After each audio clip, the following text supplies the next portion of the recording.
frying pan. And any barmaid can be a star maid if she dances with or without a plan. Hooray for Hollywood! When you're terrific, if you're even good. Where anyone at all from Shirley Temple to Amy Semple is equally understood. Go out and try your luck, you may be Donald Duck. Hooray for Hollywood! Ladies and gentlemen, boys and girls, children of all ages, you are listening to a Radulich Broadcasting premiere podcast, Damn You Hollywood! And here's your host, Robert Winfree. Yay! I'm being downgraded from hosting duties for this particular episode, everyone. Mark has pulled executive privilege on me. And in protest, a significant portion of my review tonight will be done via cue card, so anyone listening in the audio format is just out of luck. Just off camera is a guy that I've hired from Opalaka with a gun. Over there. Oh, great. So our host has become Christopher Walken. Good to know. Well, you see, tonight we're going to be discussing... My walk is terrible. I had this movie up my ass for 4 long months. Wow, both your walk-ins suck. Yeah, well, I know I get erections in her presence, but I don't feel them. Speaking of erections, that is my favorite walk-in line ever. For those of you who don't know, that comes from a movie with him, Andy Garcia, Christopher Lloyd, Treat Williams, called "What Things to Do in Denver Before When You're Dying." I've heard of that movie. Hey, that other voice you're hearing is Alexis Hejna. Welcome back on the show, Alexis. Glad to be back. You guys miss me? Absolutely. Did you miss Cleo? No. No, this is Cleo. Do you?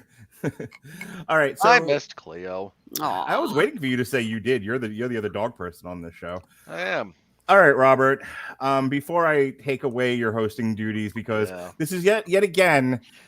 And I'm really thinking about changing the marketing of this whole operation. This is the Radulich Broadcasting Therapy Services. This is a safe space for people to vent their frustrations and their feelings. This is less now about craft review and more about unveiling one's emotions and whatnot. Somehow you have wildly mischaracterized my disgust with this film. It's hard to read you through chat. It's hard to read anyone through chat. I'm aware of the limitations of the purely text format, just so everyone knows. My disgust with the movie we're discussing tonight, which is The Matrix Resurrection / regurgitation / recycling. You're not the critical drinker. Stop that. No, but it was a good line. So it really was. I enjoyed that. I'm only doing it the one time. We're talking about The Matrix Resurrections. I prefer the Matrix regurgitations. I know, it was a good line. Oh no, that one's for Jeremy Johns. Oh, okay, well then everyone's doing the same shtick now. Oh, everyone's made this joke. Yeah. My disgust with this particular film has nothing to do with my personal emotions or my attachment to the Matrix trilogy, which is essentially non-existent. I hate this movie purely from a craft standpoint. It is so badly made, so poorly executed, so poorly thought out. There's innumerable failures on every conceivable step along every of the multitude of steps that it takes to get a large budget film made and released these days, that it should be studied in the same way that the island of Dr. Moreau is studied. So, wait, hold on. When you say study the Isle of Dr. Moreau, you're talking about studying the Val Kilmer film, right? Not the actual book. Mm-hmm. Okay. No, the book itself is fine. If any of you haven't read the H.G. Wells novel, it's quite good. So I'm going to go to Alexis in just a second with her history with the product. Also, I have to apologize in advance. For some reason, my nose has been running all day like Go catch it. I was gonna say like a, what? No Pinkie Pie drums. I was gonna say a long night, people. I don't want to be messing with my soundboard all night. I was gonna say like a Kenyan in the Olympics, but man, Mark just went with the worst pun imaginable. You should be ashamed of yourself. Well, whether it's allergies or you caught a cold, hope you feel better soon, man. I'm not sick. I don't usually get allergy attacks either, but for some reason today, so you might occasionally see me lean to the side. I'll try to spare you the ignominious sight of me blowing my nose. I'm going to go. If they can put up with me playing with my dogs on camera, they'll put up with you blowing your nose. In just a second to talk about the freaking movies. But I want to connect a previous podcast that we put up. So a couple of years ago, Robert and I did the original trilogy on Long Road to Ruin. And my first question to him, as I ask everybody, and I'm about to ask Alexis, is, hey, what made you want to talk about this tonight? And Robert, being Robert, goes, well, I like to talk about movies. I don't particularly like these, or something along those lines. It was like, you need, hang on. You needed someone to talk about The Matrix. Right. I was one of the few options, and I was willing to take the more affirmative viewpoint on those films as an exercise, mostly because I think some of them, especially the third, have a bunch of very, very unfair criticism lobbed its way. Yeah, and then listening back to it, I now more than I did at the time understand your point about 3, and I don't want to rehash it again. Go back and listen to it. It's up on YouTube. It's in whatever audio format you find it on podcast catchers. I'm not going to relitigate that. Just know, after having heard it back, I'm like, oh, that's what he was saying at the time regarding Neo and the machines and whatnot. But it did make me think about, you saw it when it aired on HBO Max on the 22nd, and you came away with a pretty, at least from what I could tell, again, through chat, a very visceral reaction to it, which I thought was odd because you don't have an emotional attachment to the trilogy.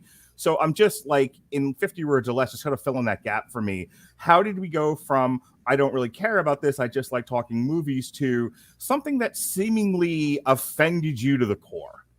Again, it's just how bad it is. Like, this is not me. There's an element of contemporary, of like through line in contemporary filmmaking / franchise building that is used here that annoys me to no end. In no small part because I started seeing it everywhere. Now, much like The Matrix, you cannot unsee it once you see it. And that annoys me on a different level, like on an actual meta level, because it was so unnecessary. This movie bothers me just because it's that bad. Like, I watched this thing, and I'm not mad that they did something to a sacred cow. The Matrix isn't a sacred cow to me. I know to some people it is, and Godspeed and party on, no judgment. I don't care about The Matrix as a property. I care about good film, and for God's sake, this is shit. Okay. I just wanted to get that clear. We passed the 5-minute mark. We're a little bit safer for YouTube purposes. You get past the first 5 minutes, you're a bit safer. All right. I needed to hear you kind of say that out loud, because I was really struggling with, like, I don't care that you hate the movie. Hate the movie all you want. That's what we're here for. We're here to tell you what we think and how we feel about it. And so this isn't a matter of, I heard you like react this way and be like, and I was clutching my pearls going, oh no, he hates it. But for why? Not in this case, at least. I was like, yeah, that's fine. Those are perfectly valid opinions. They're just like, I haven't seen you get this worked up in a while. And I was like, what? And normally it's sentimental attachment that drives people to raw emotional outbursts. And I'm like, there's no way he has a sentimental attachment to it. And he certainly didn't build it up since 2015 or whenever the hell we talked about it. So I'm like, what happened here? Well, that explains it. What about you, Alexis? Any attachment to the series? What did you think of it when you first saw it?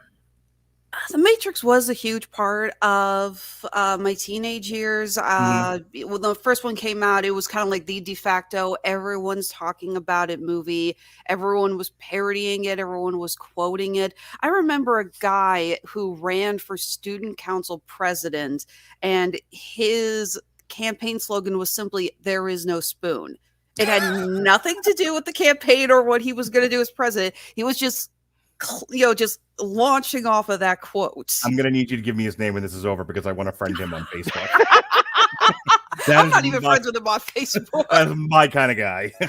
Oh my God, no. Mark, when you run for city councilman, I assume that's going to be your slogan. It'll be on lawn signs all over the there is no spoon. All over the district. Mark Radulich, there is no spoon. No, it's going to be swallow my red pill. No, see, everyone was all free your mind, and oh my God, and there was also the connection with the whole trench coat shoot 'em up thing, because this was around the time of Columbine, in which I was in high school. Robert, you and I are both in high school, so I think we can both identify with the scrutiny that came after this movie with that shooting in Colorado and how closely it got examined. What also intrigued me about this movie was kind of a bit of the behind the scenes with it, that Lana Wachowski, who directed this, said that she was inspired to go back to the Matrix story arc because she and her sister, they lost their parents in the last year within 5 weeks of each other. When we get into the craft review, that's something I want to talk about. So yeah, and I thought it was very interesting that Lana was I wanted to go back to where I felt safe and just felt like we could really make a difference.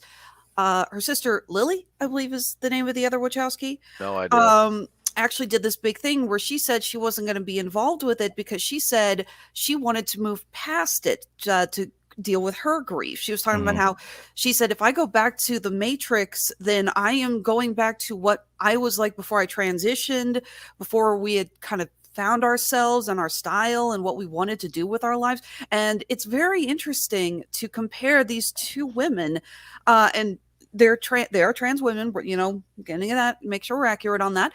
How they both wanted to deal with the grief of their parents like this. And I just found it very interesting. The idea of one saying, let's go back to our roots and that, because that's where we're strongest. And the other one is saying, no, because then we're going backwards. We have to go forward.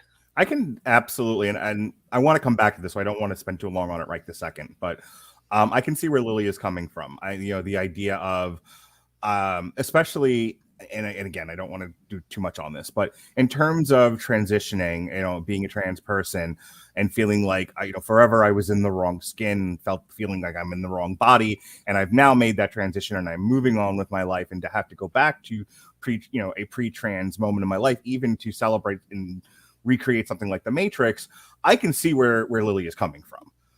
And I would imagine there's a lot of people who feel that way. We're going to talk about Lana's perspective because it is all over this movie from what she has said in interviews. So we'll get there. And there is definitely something to be said if you look at this movie through the viewpoint of somebody who is dealing with their grief in this way. Yeah, it really does build the perspective. For the record, I love how you've got this little bit of a shine going on from your green screen, so we can actually see the code through you. It's like that scene in the movie where Trinity suddenly fades into the code. Yeah, I'm still playing with the settings on the green screen thing. All right, let's get into the movie here. We have a lot to talk about tonight. Thomas Anderson is a successful video game developer, creator of the Matrix video game series based on the felt memories of Neo. At a local coffee shop, Anderson continues to cross paths with Tiffany, a married with children woman with no recollection of her past, on which Anderson based Trinity, a character in his game. Anderson struggles at times to separate perceived reality from dreams. His therapist, who's played by Neil Patrick Harris, prescribes him blue pills to suppress the occurrences which he stops taking. Anderson operates a simulation called a modal, a programming sandbox created to develop game characters. A girl named Bugs, as in Bugs Bunny, as she tells us, learns that the modal is running old cold in a loop, depicting when Trinity first found Neo within the Matrix. Bugs discovers a program embodying Morpheus and helps free him before Anderson's business partner Smith can erase the modal. After discovering his location, Bugs and Morpheus extract Anderson from the Matrix and learn that Smith is actually Agent Smith, that Agent Smith. Because Hugo Weaving said, you know what, I'd rather do theater. God bless that man for having integrity. Yeah, good choice. Neo awakens in a pod and notices Trinity confined in another one nearby as machines sent by Bugs retrieve and transport him to Bugs' ship. The Pneumocene, is that right, Rob? Sure. Pneumocene? Okay, good. And into the human bastion, Io. There he meets Niobe, who is Jada Pinkett Smith in like old people makeup. Oof. Yeah, oof is right. Who explains that 60 years have passed in the real world since the machine war, and that the human survivors have allied with machines that defected to join human society. Though Neo wants to rescue Trinity, Niobe opposes and says, "What are you, stupid?" Orders Neo to stay out of the Matrix. But because the movie has to happen, they say no. Bugs and her crewmates disobey the order and help Neo free Trinity. After entering the Matrix, they are abruptly confronted by Smith and other exile programs who want the Matrix restored to its former form. A fight ensues, and Neo battles Smith, ultimately winning as he gradually regains his abilities. At which point, we see the Merovingian devolve into the most meta Twitter conversation I've ever seen. That was such a weird scene. I still don't get it. And sequels, and I was like, "Yeah, that's Twitter in a nutshell." Hey, if we pretend that we're making meta commentary, it covers up our crappy writing, right? Right? That explains the whole damn Warner Brothers comments from the first 20 minutes. We will get there. They leave and locate Tiffany, but before Neo can talk to her, his therapist appears and immobilizes Neo by manipulating time and calling out in a kind of fourth wall breaking Deadpool moment, "I'm going to control you with the thing that you use as your power," or whatever the hell he says. He's like, "It's bullet time." It's the worst line of dialogue in this entire stupid movie, which is full of the worst dialogue put to screen all year. I have to look at you when I say this. I know I use the words "throw my pants" a lot. You do. They've lost all meaning. And it's a metaphor for my disgust with something. But when I tell you I viscerally started to remove my pants when he said, "I'm going to control you with bullet time," and I had to stop myself from standing up and hurling it at the IMAX screen. Dude, I assume you were in an empty theater because nobody saw this, so no one would have cared. Side note, who saw this on HBO Max and who saw it in the theaters? Max. I'm paying for that crap. I went to an IMAX showing. Did you get a refund? No. But yeah, I look, if there's anything that made me like as angry as you are as I'm perceiving you to be about this movie, it's that line in particular was so bad. Anyway, he reveals his identity as the Analyst, a program, by the way, nobody calls their therapist an analyst. Nobody. A program designed to study the human psyche. But foreshadowing. Yeah. He explains that after Neo and Trinity died, he was able to resurrect them to study them. In doing so, he found that suppressing their memories but keeping them close produced an efficient, power-producing matrix resistant to the anomalies that caused the previous iterations to fail. Neo's liberation has destabilized the system and threatened a reboot of the Matrix. According to the Analyst, who has bought time from his superiors, he convinced them that Neo would voluntarily return to his pod to avoid putting Trinity's life in danger, or so he thinks.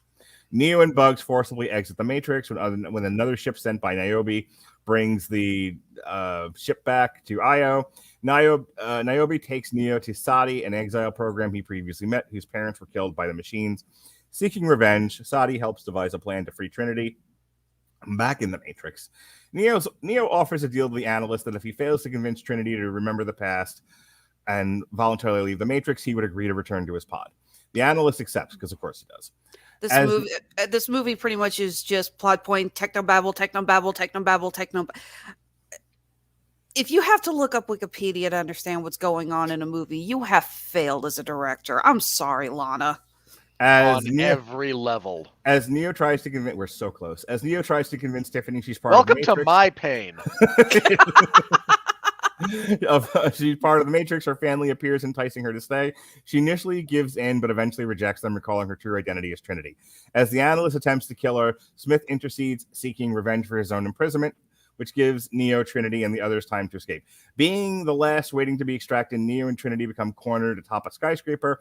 Holding hands, they yeet themselves off the building. Neo is you can hear the dulcet tones of Celine Dion in the background. My heart will go on. Neo is able to harness his ability. Neo is not able to harness his ability to fly, but instead Trinity gains the ability and flies them to safely. Also, showing the audience that she can use the Force. Wokeness. With Trinity, I'm sorry. That was the only reason, right? That Trinity was now able to fly. This was serious case of wokeness. You know what? There's a conversation to be had there. Let's not. There's no easy answer for that. That's a conversation. There's a very easy answer for that. There's what you think the answer is. I would like to have a conversation if we could have a nice conversation in these hollowed halls of this, as we can drink brandy and have a nice conversation. With Trinity's newfound control over the Matrix, both return. Salon, that's the word I was looking for. With Trinity's newfound control over the Matrix, both return to meet the Analyst, who now assumes a submissive posture. They sarcastically thank him for a fresh start, which they intend to use to remake the Matrix as they see fit. And they go flying off together because you see, audience, Neo is not the one. They are the one. Do you understand what I'm trying to tell you?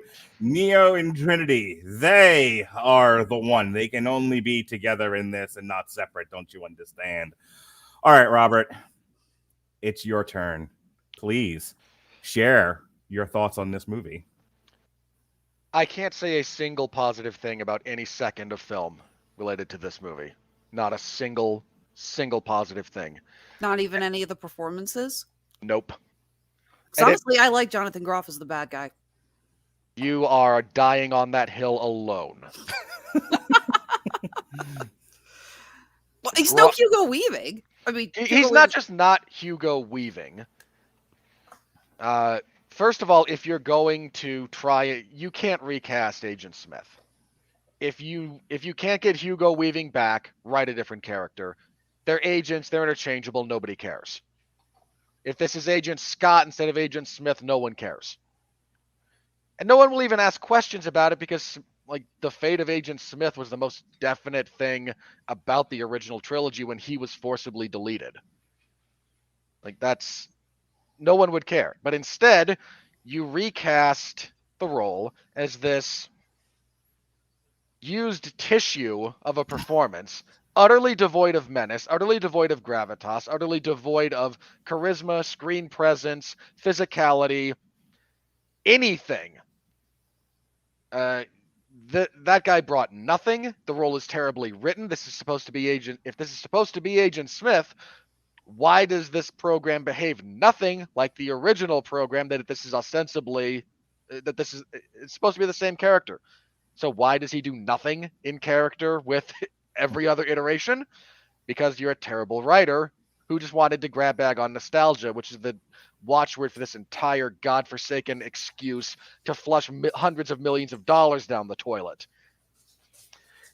Here's one of the bigger problems with this movie. I'm going to go through this movie in its 3 acts, and you're going to see if you've seen the original trilogy, what's going on. Act 1. Keanu Reeves is uncertain about the nature of his reality. He is rescued by a bald black man, engages in a fight with him in a much worse fight in this case. I'm not even going to fault Keanu. The man's 50. And despite being in better physical shape than most and capable of still handling himself in an action format, well, I'm just not going to bag on the guy for deciding I don't want to go through all the physical stuff required that I did when I was in my 20s, and it still tore me to pieces physically then. He's making John Wick 4, I am aware, but he's able to get by on John Wick in large part through gunplay as much as anything else. I'm talking about purely the kung fu stuff. And the shooting schedule for John Wick 4 probably impacted the decision in this one to have him do nothing but force push his way through half the movie. That did get old. Really old. So he is then saved. Yeah, say when he finally uses the force to push the bazooka or grenade launcher, whatever I don't know, weapons, whatever, just to launch into the other helicopters, like finally, at least something different. Just a bit. So he is found, his reality is questioned, he takes a red pill, he escapes from a final fight sequence, and again, escapes into reality. Act 2, he goes to the last bastion of human settlement. He discovers that he has to return to the Matrix to stop a nefarious sequence of events from happening. Part 2 of our movie ends with him having a confrontation with the sentient program that oversees the administration of the Matrix. Act 3, we take a suicide run into the city of the machines and our final heroic last stand. Now, if you watch the original trilogy, movie 1 is Keanu Reeves questioning the nature of reality, being extracted by a bald black man, having a kung fu fight with him, and moving on to begin fighting the machines as they gain better understanding of the world. The Matrix 2, we fight the Merovingian and a bunch of his goons after going to the last bastion of human civilization, and the movie ends on a bit of a cliffhanger after he's had a conversation with the sentient program responsible for the administration of the Matrix. The third Matrix movie sees a suicide run from Neo and Trinity into the city of the machines, where he stages his grand final confrontation, emerges victorious at the cost of his own life. This piece of crap, hackneyed, slapdash film just took those 3 films and shoved them together into a 90-minute viewing experience. Oh, this wasn't 90 minutes. Whatever it was. Hang on a second. Interminably long. 148 minutes. Yeah. Okay, a little over 2 hours. It doesn't matter. The point is this is like trying to tell the Star Wars trilogy over the course of The Force Awakens. At least J.J. Abrams, that insufferable hack, had the common sense to try and only copy one movie in his remake, rather than shove 3 in there. No characters are allowed to stand out or develop. No motivations are allowed to be established. No action sequence. You didn't even shoot the action sequences properly. There's nothing in this thing that's memorable from an action set piece standpoint. If you're going to do one thing right in these stupid movies, and let's be clear, some of the Matrix movies are very stupid in many respects, they at least give you a memorable action sequence. Nothing in this movie is even remotely comparable to the freeway chase scene from the second Matrix to say, I would take that stupid CGI Dragon Ball Z style fight between Smith and Neo at the end of 3 over everything this movie offers from an Can I offer a minor point standpoint of order? I think trying to compare anything in the past decade to the freeway scene is unfair. You want to say there's nothing memorable about this, I 100% agree with you. I would have said that myself. But when you're like, nothing compares to the freeway scene, but nothing compares to the freeway scene. It's one of the best shot chase scenes in the history of modern cinema. Yes, absolutely. We have standards. Well, my point being, if you're trying to illustrate the point that this was, the Matrix would sort of rest on a pedestal of well choreographed fight scenes and gunplay, and this one offers nothing to that effect. Pick something else from the movies. Not one of the best things that's better than almost anything else captured on film. Okay, if you can't compare the freeway scene, I would say that in the second movie, the fight between Neo and the army of Smiths, while the CGI does get a little old after a while, it's still a really interesting, well done fight scene. Not to mention, pretty damn funny when there's nothing in this movie that approaches the there's nothing that approaches the styling and aesthetic of any of the fight scenes of any of the 3 movies. There's nothing in this movie that approaches the iconography of the first 3 movies. Correct. There's nothing in this movie that approaches anything of the first 3 movies other than its blatant plagiarism. All right. Moving on. Oh, sorry. And that's a big problem, is the utter lack of anything memorable. You rush through too much material. The dialogue is awful. Your villains are utterly devoid of menace. Neil Patrick Harris as the slimy therapist works. That's something that he is somewhat suited to do. As soon as he has to start menacing Neo in the midst of activating the world, which is a reference I don't think any of you are going to get, but it all falls apart because he's comical. There's no gravitas to him. There's no menace. There's no threat. There's no substance. He's just there reciting stupid dialogue. Speaking of stupid dialogue, why bother bringing him back? Why bother bringing either of them back to life? If you have discovered the ability to bring people back to life, you don't have to continue the Matrix as such, because you've already solved in perpetuity your energy crisis through bringing the dead back to life. You idiots! You're supposed to be machines. The entire machine civil war that ostensibly the destruction of the Matrix at the end of the 3rd movie brought about is a much better idea than anything this movie seeks to put forth, even though that itself is stupid, because machines would simply and easily shut down different segments at different times to maximize everything they're doing. They're beings of pure logic, but we can't have beings of pure logic here because that would undermine the stupid plot points you're trying to ham-fist into your stupid narrative.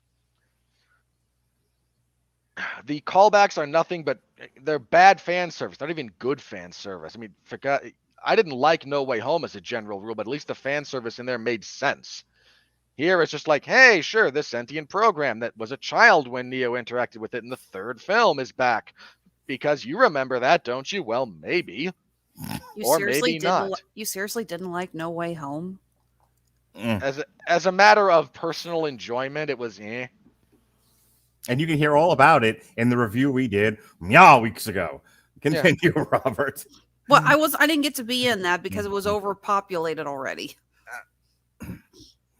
No, it didn't do a whole lot for me. I mean, I have a few minor craft issues with it, but I'm not yelling about it. It just, other people are like, "Yay, this is the best thing ever." I'm like, "Okay, you people have terrible standards." Well, no, where I went off a cliff was, this is, my God, it's the rebirth of film. I feel young again, like when the world was young.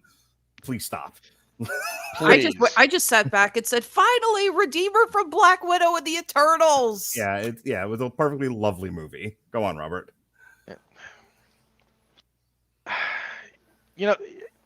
at least the original Matrix trilogy made a good faith effort to make sense. You may not have understood it. I may not have understood it at times, but the entire discussion that Neo has with the architect at the end of the second movie makes sense. You just a little bit have to be kind of a computer science guy to to understand exactly what's being said there. In defense of people, that's a very wordy monologue, and it goes really fast. The guy doing it, I think, gives a pretty brilliant performance. But boy, do you have to be paying attention in a movie where most people didn't want to have to pay attention; they just wanted to watch the car fight, the car chases. Sure, but at the same time, your expectations are your own. Sure. And if you wind up being pissed off at a film for doing what it always was doing, The Matrix was never mindless action. Right. It has action that, is a little bit on the overlong side at times, but the the movies, the stories have never been mindless. Right. But the point is, that all makes sense. Like, why does the one exist at all? Well, because you can't properly balance this equation, so every now and then it has to be recycled. That's computer logic, because these are machines. I'm going to stress that again. They're machines, not people. And here what we get is, well, keeping you two together but just a little bit apart is the key to keeping a rebooted version of The Matrix going. Why exactly? What was your plan absent discovering this random bit of phenomena? Why do they have to be housed next to each other when all you need is digital proximity? Why do you actually need Trinity and not just a rough facsimile if you've recreated Neo? What in the world does proximity of two people have to do with powering a computer program? You do know that it was a metaphor, right? I know you do. You're not stupid. Of course I know. Look, this was just about the director wanting to go, isn't it just true that everyone who likes to keep us in check, all the powerful people who like to keep all the little people in check, as you get $190 million check to work through your therapy issues that you just flushed away, by the way, you hack. Do you not make, in general, this is a very general question for you, do you not make certain allowances for a tad bit of illogic to service a metaphor? Yes, when it is, one, consistent throughout the project, and two, delivered in a way from a character that makes sense. Okay. This is a computer program. It doesn't understand metaphor. Okay. I mean, the writer wanted to shoehorn this thing in, and God help us all, here it is. Yeah. There's no reason for it to exist other than that. I'm going to let you continue, but there's a lot of Lana Wachowski trying to work through some very personal issues, and logic, internal consistency be damned. That is bad writing. I'm just which is my call it what it is. which is my point. Right. I mean, for God's sake, there's a line in the bar near the end before our final action set piece. I almost used air quotes there because it's so bad. Where Neil Patrick Harris says, "Boy, women were easier to control in the 90s." You didn't exist back then. You stupid. There's no reason for that line of dialogue to exist at all. Other than the author wanted to say, well, evil white man in position of power, sure, women were easier. He must think women were easier to control.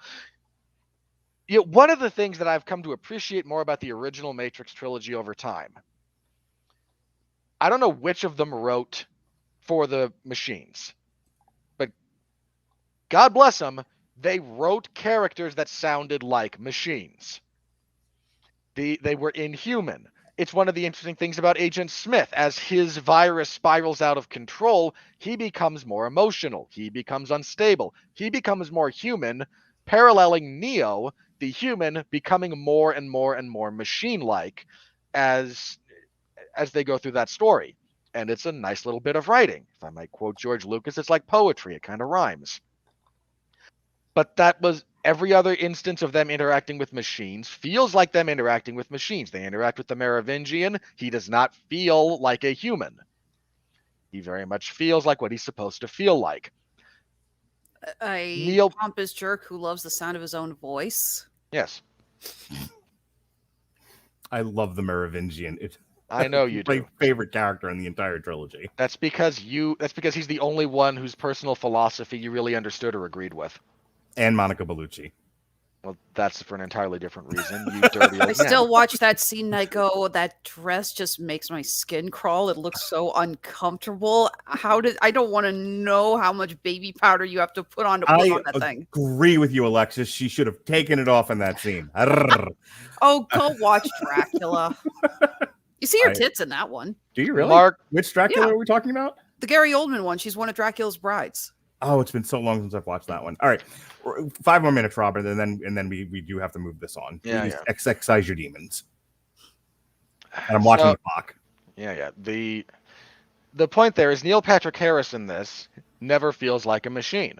He never feels like a computer program. It feels like Barney from How I Met Your Mother. Yes. I imagine that was the only direction he was given. That's probably how he got the part. And that's a major failure of character writing. I've already yelled about all of our antagonists being utterly devoid of screen presence, charisma, menace, physical threat, existential threat, able to give coherent line readings half the time. The poor idiot they have playing Smith. Like, you can see in the back of his mind on occasion, I used to be an actor. I don't know what I'm saying here. He shows up to, so the big like power move here is, and you mentioned it, the analyst being able to freeze everything else in time. Mm. And yes, I assume that's a JoJo's reference. And then at the finale, Smith shows up and ignores this power because plot. There's no explanation given. There's nothing. It's just, well, we've written ourselves into a corner. Our heroes can't get out of this. So Deus Ex metrosexual shows up. Like, it's terrible writing. It's just terrible writing. The inclusion of your pseudo Morpheus character and then your subsequent forgetting of him through large portions of this film. I don't know why he exists other than a stupid callback. There's no reason for it. It's just bad. It's badly thought out. It's badly executed. It's poor writing. Lastly, if you're going to do anything right in these movies, you have to do the action sequences properly. That's one of the... Look, I can talk about the philosophy of the Matrix films. No one cares. Well, very few people care. You don't sell these... This show's going to be long enough as it is. I am begging you. I'm not doing that here. Worms. Yeah, look, Mark and I talked about that on the Long Road to Ruin episode. If you're curious, go give it a listen. Because there is some interesting philosophy stuff that goes on in here. Also, if you can dig up the old YouTube channel for Confused Matthew, he does a real deep dive into the philosophical elements that influence the Matrix. Yeah, it's not that they're not there and that they're not even interesting necessarily to those of us who don't mind looking for that. Mm-hmm. If you're trying to sell this to the general audiences, you have to do at least 3 memorable action set pieces. That's a requirement for the Matrix films. The first Matrix has Trinity's escape, Morpheus and Neo fighting sort of, and then actually not even really Morpheus and Neo. People remember that, but I don't know why. You have like their big gun battle to rescue Morpheus, and then the entire like third act of that film is nothing but one big action set piece. And God bless it. A lot of fun. Again, and God bless it. It made it work. I think the first one is the rooftop fight scene where Neo is finally able to move in time. I think there's a hallway bit, and then there's Trinity's first escape in the first act of the movie. I think that's what you're talking about. You get Trinity's escape, you get the assault on the government building culminating with the bullet time sequence, and you get Smith and Neo in the train station. Yeah. Technically, you also have the I know Kung Fu training sequence. Yeah. That you can't, even though it's a train sequence, I would still count that as a major action sequence. In the second one, you have the freeway chase, which is like amazing. And you have, what's the other one that people kind of remember from that one? The multiple Smiths and Neo. You get the multiple Smiths. You get there's some beautiful cinematography when he fights all of the different exiles at the Merovingian's palace. So you get a few things like that. 3, you have the entire defense of Zion, which is a wonderful war sequence. Mm-hmm.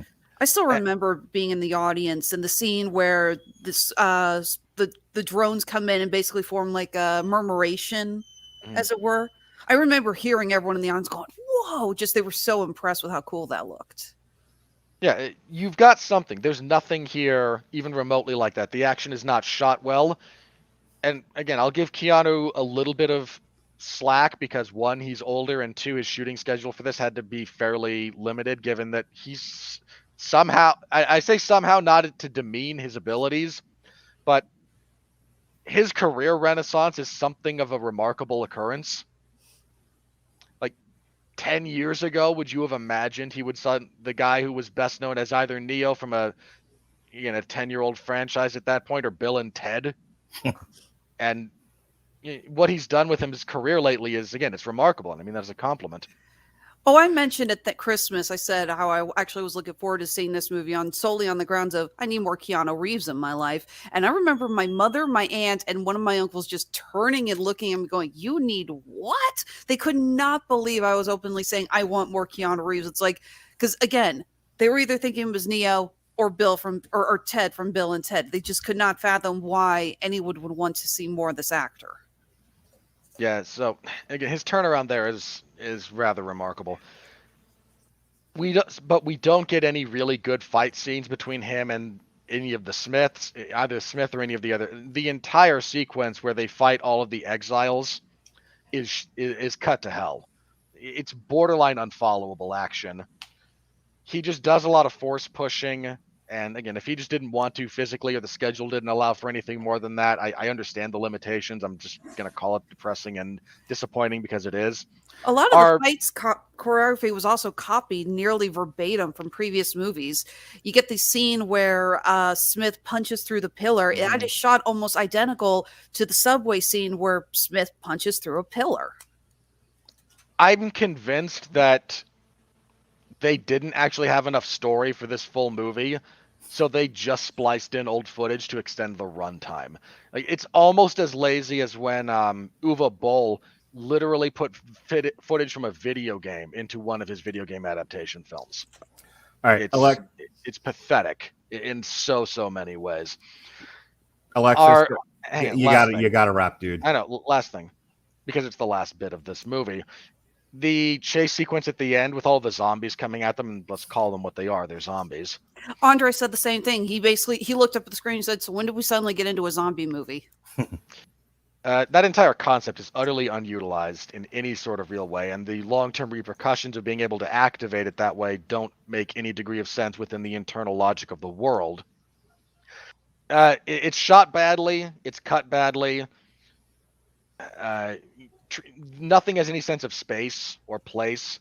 So when the zombies stop chasing them and they've herded them into a kill box, I almost guarantee that line was like ADR'd in because the audience wasn't following what was going on, because you've done a terrible job of establishing geography.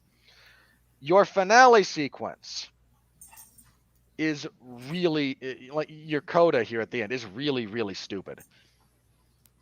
Turning Trinity into a carbon copy of Neo is a wild disservice to that character. Trinity was plenty much a badass, interesting character in her own right in the original trilogy. Why you felt compelled to graft abilities from the one onto her is, again, it's an insult to that character and who she was. You didn't make her better in this, you diminished her. And shame on you for that. It's a bad bit of writing. And it goes to the last thing I want to touch on, and it's a through line through a lot of, especially Marvel's doing this at the moment, and it really started to aggravate me the more I've realized it. The need to try and establish your brand new, fresh IP at the expense of everything that came before it. So Falcon and the Winter Soldier does this, and it annoys me. Steve Rogers was never that great a hero. How dare he give the mantle of Captain America to a black man without considering what that would mean to said black man? How dare Tony Stark not set the Avengers up for life and make Anthony Mackie go begging to a bank to try and save the family farm? Loki used to be a sadistic, intelligent, capable fighter. Now he's the butt of every joke in his own series because we want the people to care about Sylvie. To say nothing of making Black Widow look incompetent, stupid, and ineffectual so that your love will transfer to Yelena Belova. Please, please, please, please, like our new fresh action figure, buy all the associated merchandise. She'll never let you down until we have to recycle her for the next one, when it'll turn out she molested puppies or something equally stupid. So here, we must demean, diminish, and try to retcon everything that you might have enjoyed about the original trilogy in favor of, look at the second chance we're getting. It isn't everything just all new, bright and shiny now. And Carrie-Anne Moss, and Trinity doesn't have to play second banana to a cishet white male character. And isn't that just grand? And she'll kick our disgusting blonde-haired, blue-eyed, white male computer program in the face several times, because wouldn't we all just like that better after he's expressed how much he hates women? He's a machine, you fucking hack! Hey! Robert, you really need to retire the word hack. You're overusing it. I know. Center square on the bingo card. Robert cursed. All right, Alexis. That's supposed to be the free square, not the hardest one. I like the top free left. square is the dogs barking, and you know it. Alexis, Yeah. your thoughts on the film? Preferably the stuff Robert hasn't already covered, but I don't know what's left. But Okay, a couple of things that do stand out about this. First of all, I feel that there were some interesting ideas in this movie, but they weren't properly engineered into a way that would be really interesting. I like the ideas that they explored, like in IO, the idea of the being able to bring in programs through a digital interface, which shows that Lana Wachowski really loved Black Panther. Oh my God, you guys cannot tell me you didn't think the same damn thing when you saw them flying through the hologram, the layout of the city, and the like nanotech design of these characters. Tell me I'm not the only one who thought that. You are not wrong at all.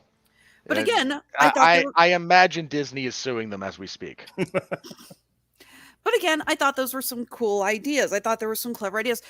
But they really felt like they were not laid out properly in this movie. A lot of the characters, again, Lana Wachowski, God bless her, has a terrible time establishing character without copious amounts of dialogue. We get a scene with, what's her name? Lexi, talking to Neo, and she talks about how she idolizes Trinity and wanted to be like her. And I'm like, this is barely at the in the last half hour. We have seen very little of you. Majority of the shots have focused on the fact that you're wearing hot pants. So excuse me that I'm suddenly going, why should we suddenly give a damn about you and this? And you have another crew member, Berg. Because we have to because Trinity hasn't been referenced in the last 5 minutes, and she's basically Poochie for this film. Damn it, you beat me to it. As soon as you started in on that, I was like, well, it's been 5 minutes. We haven't talked about Poochie yet. No, again, Lana Wachowski, through all of her films, has always had a terrible time laying out character that is not delivered through copious amounts of exposition, and it is really, really annoying. It becomes very hard to actually sit down and go, what do these characters like? What do they dislike? And what have we actually see them get into that they haven't said and explained to us? Even the bit with Tiffany, Trinity's alter ego, as she's been given, and she's talking about her love of motorcycles and how that parlays into the character of Trinity. And side note, all of a sudden, all of these flashbacks and everything, we get the scene in the theater when they're like, these are scenes from my game. I'm like, wait. So now we're saying that what we identify as the previous Matrix movie is what they identify as a game? No, that is causing a serious rift, and it is pulling us out of the uncanny valley, and it's not going to work. But you don't understand. It can't be a movie because then Neo doesn't work with computers. No, I'm fine with it being a game, but you cannot just overlay the previous movie and say it's a game. If they were going to do this, they really should have animated some footage that looks like a computer game. But again, I don't know if it was Lana or someone else who said we need to bank on the nostalgia by overlaying this kind of footage. It doesn't work. You can't have your cake and eat it too in this case. I'm also going to say this. One of the things I loved about the original Matrix movie was that despite the massive amount of techno babble, I felt that it was still a very easy film to understand because you were able to take a look at it through more of a philosophical standpoint than a technical standpoint. I know very little about computers myself. There's a reason I married a software engineer, so I never have to learn this kind of shit. I just go and ask him for help. And there were a lot of parts in the next two movies where it got a little heavy on the technobabble and it got a little harder to understand. Hell, I think we can all agree that scene with the architect in the second Matrix movie is one of the most painful things to sit through. I still love quoting the Nostalgia Critic when he talks about it and he goes, dude, is this going to be on the test? Because he points out how we have never been given... Let's amend that. Yes, many people struggled with it. Not everybody. Many people struggled with it. It's a little obtuse for most audiences. Thank you. It is definitely a bit much for the general movie-going populace. 100%. I feel like this movie unfortunately fell back into that obtuse way of thinking. There's a lot of computer jargon, the whole idea of the modal and such that I didn't get. Again, I had to look up several things online to understand a lot of what was going on. The scene where they're basically talking about pulling Trinity out of the Matrix, but they need to plug bugs in briefly. I don't know what the hell they're talking about. I don't know what the hell that was. Neither do they. Yeah, like I said, so many scenes I did not get. And I can't help but feel that a lot of this was Lana Wachowski essentially just getting a little too pretentious for her own pants and saying, see, this is smart. I sound smart. And basically it's like listening to the Merovingian for 2 hours. All right. So minus the charisma.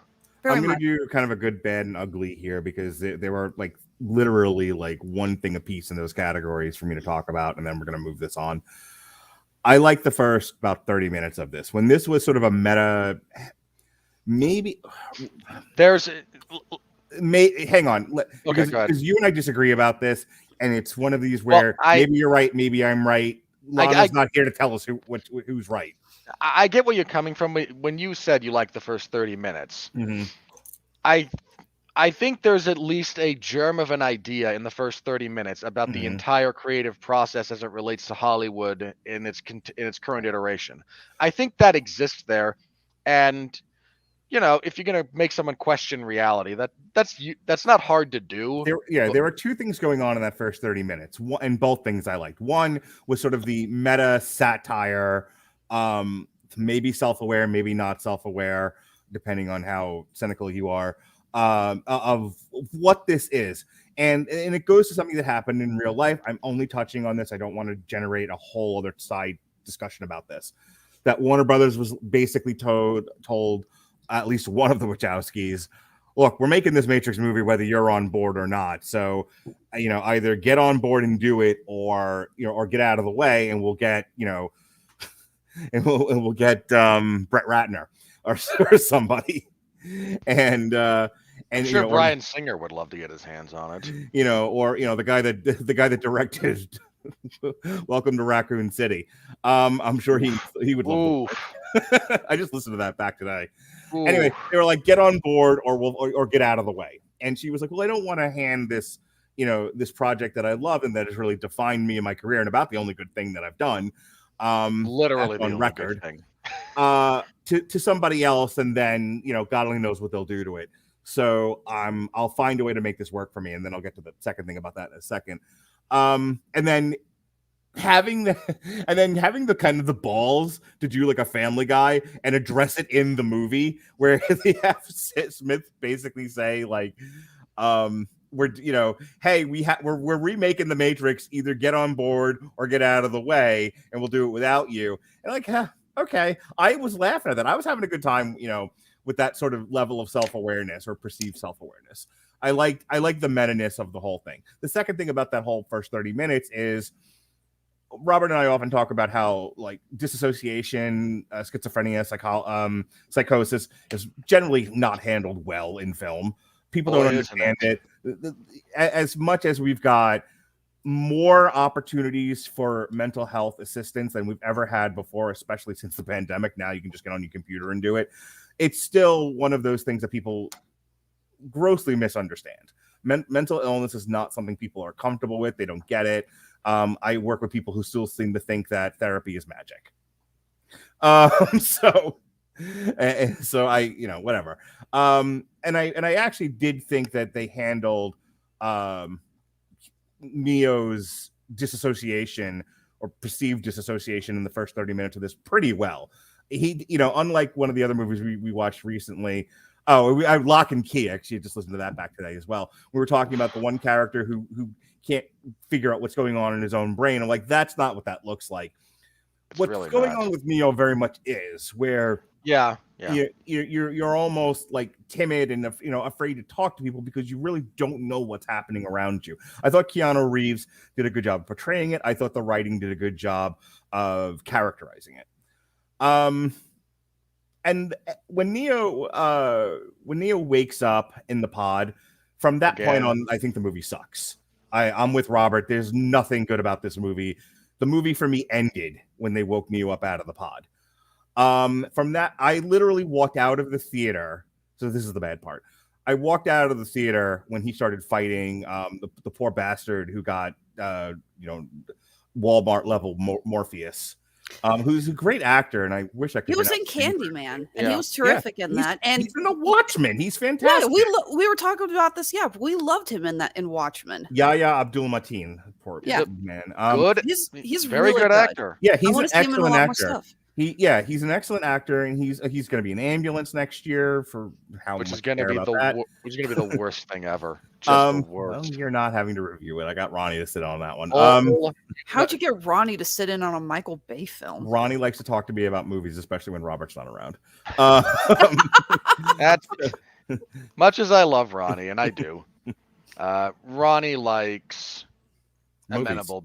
No, not just movies. Ronnie likes amenable back and forth. So anyway, yes. So yeah, he's an excellent actor. He's given nothing in this, and what he is given, I hate to say this about the guy because he as a performer is good. His performance in this movie sucks. He is trying. He's kind of like, and I know this didn't happen in this order, but just follow me on this. What's his face? Majors, who plays Kang in Loki.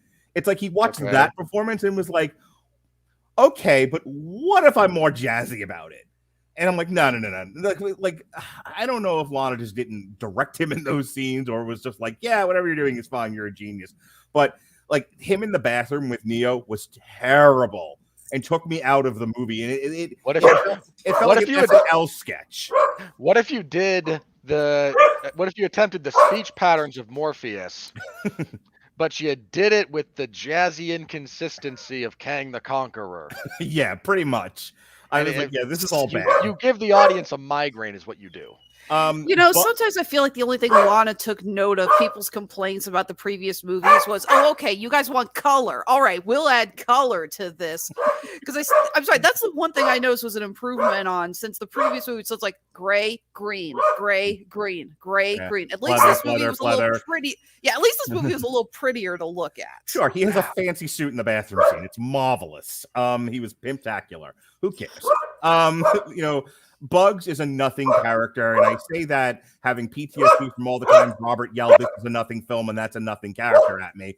But she really is. She really is. She is a stand-in for what Trinity was supposed to be without being Trinity, and it is boring, and I mean that in the craft sense, boring as can be. There's no life to this character. There's no characterization. She is just an accumulation of things needed to get the plot going, and then, as Critical Drinker pointed out, promptly discarded and forgotten about once we get the real stars of this picture involved, which is not what happened to Carrie-Anne Moss in the other three movies, by the way. She was right there with Neo the whole time.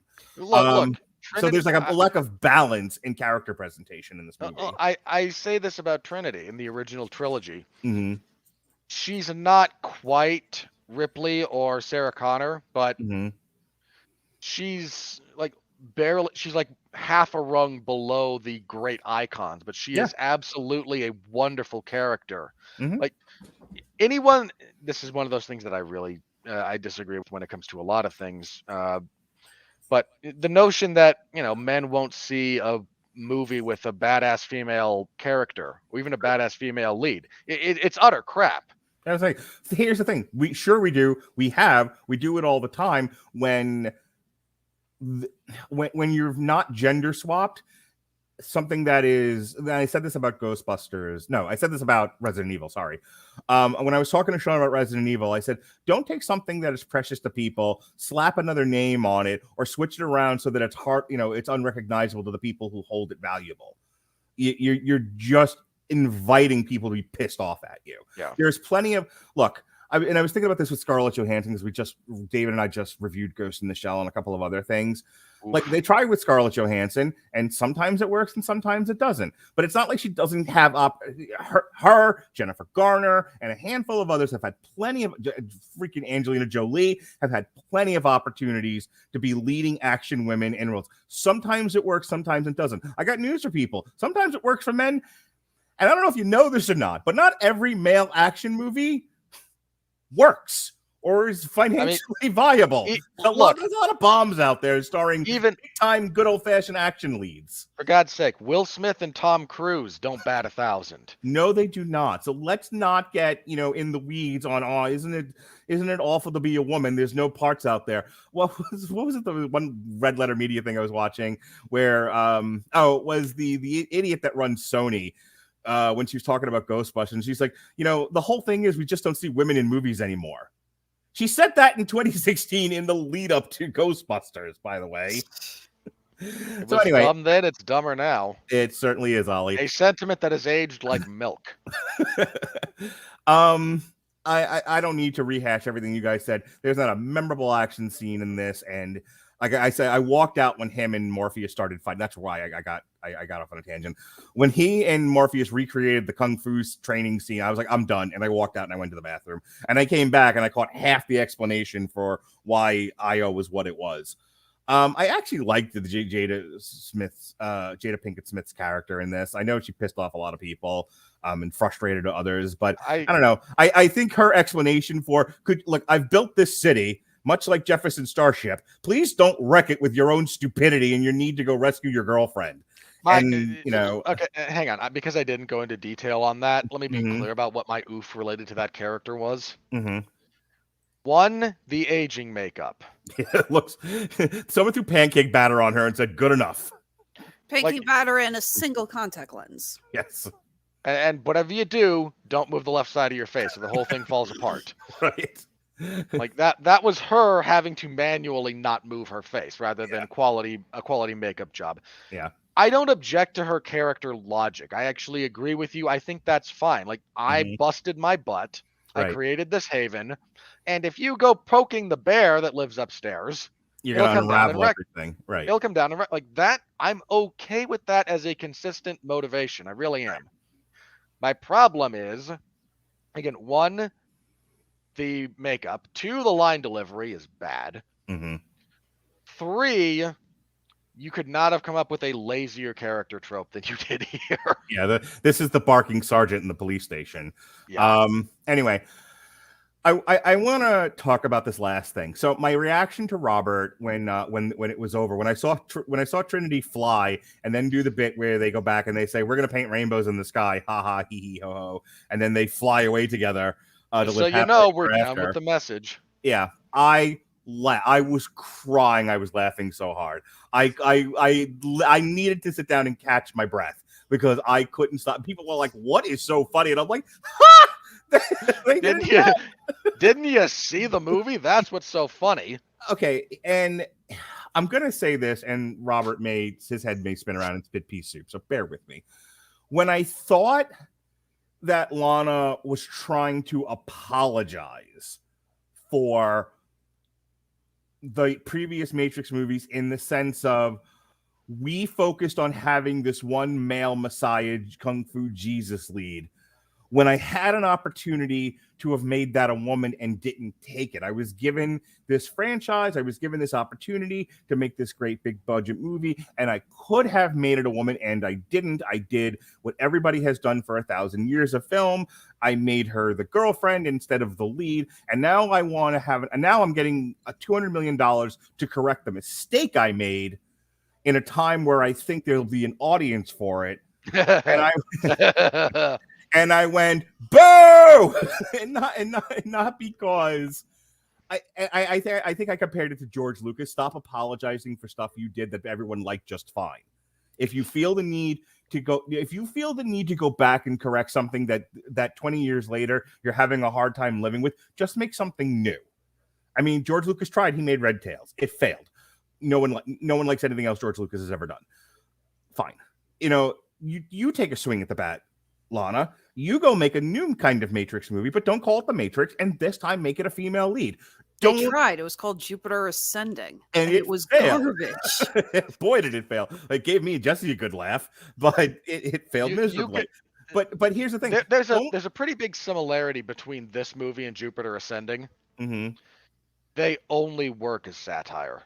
Intentional or unintentional. You have to watch these things, and all you can do is laugh. So when Jupiter Ascending is awesome if you've got copious amounts of alcohol. Or copious amounts of coke. Take your pick. When I was under the assumption she was apologizing for The Matrix with The Matrix Resurrections, I laughed at the movie and her for being dumb. Yep. Having read about this, and this is why I want to come back to about an hour ago when you brought this up, Alexis, and this we can sort of bat around just for a minute. When I read in an interview that she was like, look, I didn't want to do this, but then I lost my parents, and then I saw this as an opportunity to work through some of my grief. I projected my parents' relationship onto Neo and Trinity, and I thought that by lifting, and I want to be very specific about this, the perception everyone is making, and certainly Robert made, is that you were bringing Neo down so that you could elevate Trinity, and it goes like this: only one can be at the top and one must be at the bottom. They cannot be equals. And I think what Lana was trying to say with this movie was, no. I'm trying to keep Neo where he is, but I want to lift Trinity up so that they're equals. That's what this movie is about. This is about the relationship, and she's projecting her parents onto them, and she's saying these two people love each other. Their love is power, and their power is strong, and that is what pushes this whole thing forward. And this was her way of working through her grief. Now, as a therapeutic exercise, I'm kind of sympathetic and with her, and I want to be very clear about that. I'm not judging any of what I just said that she did as a film critic. I'm kind of, and I can't help this. God help me. I can't help but feel for her as a mental health professional. Here's the thing. That's something you do kind of privately, or you do with your own money.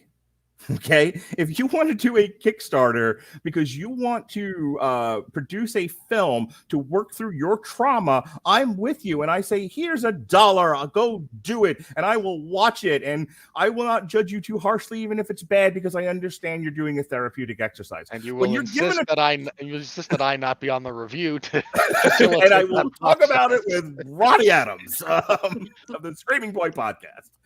On the other hand, it is a dereliction. It is a dereliction of duty as a director to take a $200 million check and go, I'm going to work through my trauma with this, and then submit this film back to you, Warner Brothers, and say, here's the thing that you entrusted me, this $200 million project, and I just used it to get over some shit. I hope people like it. Who the fuck knows or cares? I didn't want to do this in the first place. No. It doesn't work that way, Lana. I'm not going to forgive you for. You don't get a pass for any of the things that makes you you. You don't get a pass because I feel for you and the things that you're experiencing, but that doesn't mean you get to make a bad movie just so you could get over your own shit. It doesn't work that way. Boo, Lana. Boo. Now, hang on. There have been a lot of directors and writers who talked about making certain movies that was a way for them to process things that they were going for. Most recently, I'm going to come. If you find a way to do that but also doing your job and making sure that the art comes first, and your what's the word I'm looking for? If you make a good faith effort to fulfill your fiduciary responsibility, that's to give you a return on it. They gave her the GDP of Guatemala. And she gave us this. If you're in the service of doing your professional job, but as an added bonus, you get to work through your stuff, I'm 100% with you, and I'm okay with that. And even if like it was a good faith effort and you tried and it just didn't work, I'm still with you. I can forgive that. This doesn't feel like she tried, and she's not here to defend herself. And I kind of feel bad about that because I'm making a lot of assumptions, and I know and I understand that. But this is the discussion we're having is in part our perceptions of what we saw. And what I saw was this person not giving a hoot about her professional duty to make a competent film. She just wanted to do what she wanted to do, which again, on a self-financed $10 million indie film, knock yourself out. On a $200 million, international, worldwide major motion picture, trying to revive an IP that Warner Brothers is desperately trying to build another franchise around as their studio flounders desperately. And someone might hear this and be like, "Why are you sticking up for the company?" I stick up for do your job. Yeah, your job was to make a competent film that people would come to watch. You didn't do that here. Look, the argument here is not poor Warner Brothers, right? No. Like that's not what any of us, to anyone out there might be going, why are you sticking up for the company? Well, we're not saying Warner Brothers has Dune right now, okay? We're not shedding any tears for them. Well, I just to be clear, no, I am a slovenly corporatist, but I'm not doing that's not my argument here. I think you're a slovenly capitalist. I think it sounds better. No, I'm absolutely a corporatist. No, Mark isn't just a capitalist, which everyone should be. You can argue its proper implementation, but as a foundation, capitalism is the appropriate economic system. Moving on from the proletariat, thank you very much. Yes. Mark actually likes big corporations as a general rule. Like, he actually does go the next step in that particular logic. I have no religion but the almighty dollar, which I pray to. And he's got a Mickey Mouse tattoo on his ass. All hail the mouse. Look, the point here is not, again, poor Warner Brothers. That's not really the point. The point is you were hired to do a job. You were given an enormous check. Warner Brothers could have financed at least 3 other films with what they put into this. Right. And they were expecting you to make a competent Matrix movie that people would enjoy. If you have, and here's the other thing I'm going to say about this poor gal. If you have the talent to work through your therapeutic stuff and make a good film, more power to you. Mm-hmm. She clearly doesn't. She doesn't have the talent to make a good film. This woman, and Robert and I went through her filmography. It's a wasteland. She hasn't made a decent film of note since the first Matrix. Does anyone even know anyone who watched Sense8? Robert, you did. We talked about that. I watched part of season 1. Okay. And for those of you who don't know, I'll give you a briefing. Sense8 is, in loose concept, about a group of people who all begin experiencing what the others experience simultaneously. It also gave majority of the cast for this movie. Okay, working backwards, Jupiter Ascending sucked. I've heard Cloud Atlas is good. I can't speak of it. Look, hang on, about Cloud Atlas just very briefly. Whether you can engage with I don't know why they chose to adapt that particular book. That was a daunting task to begin with.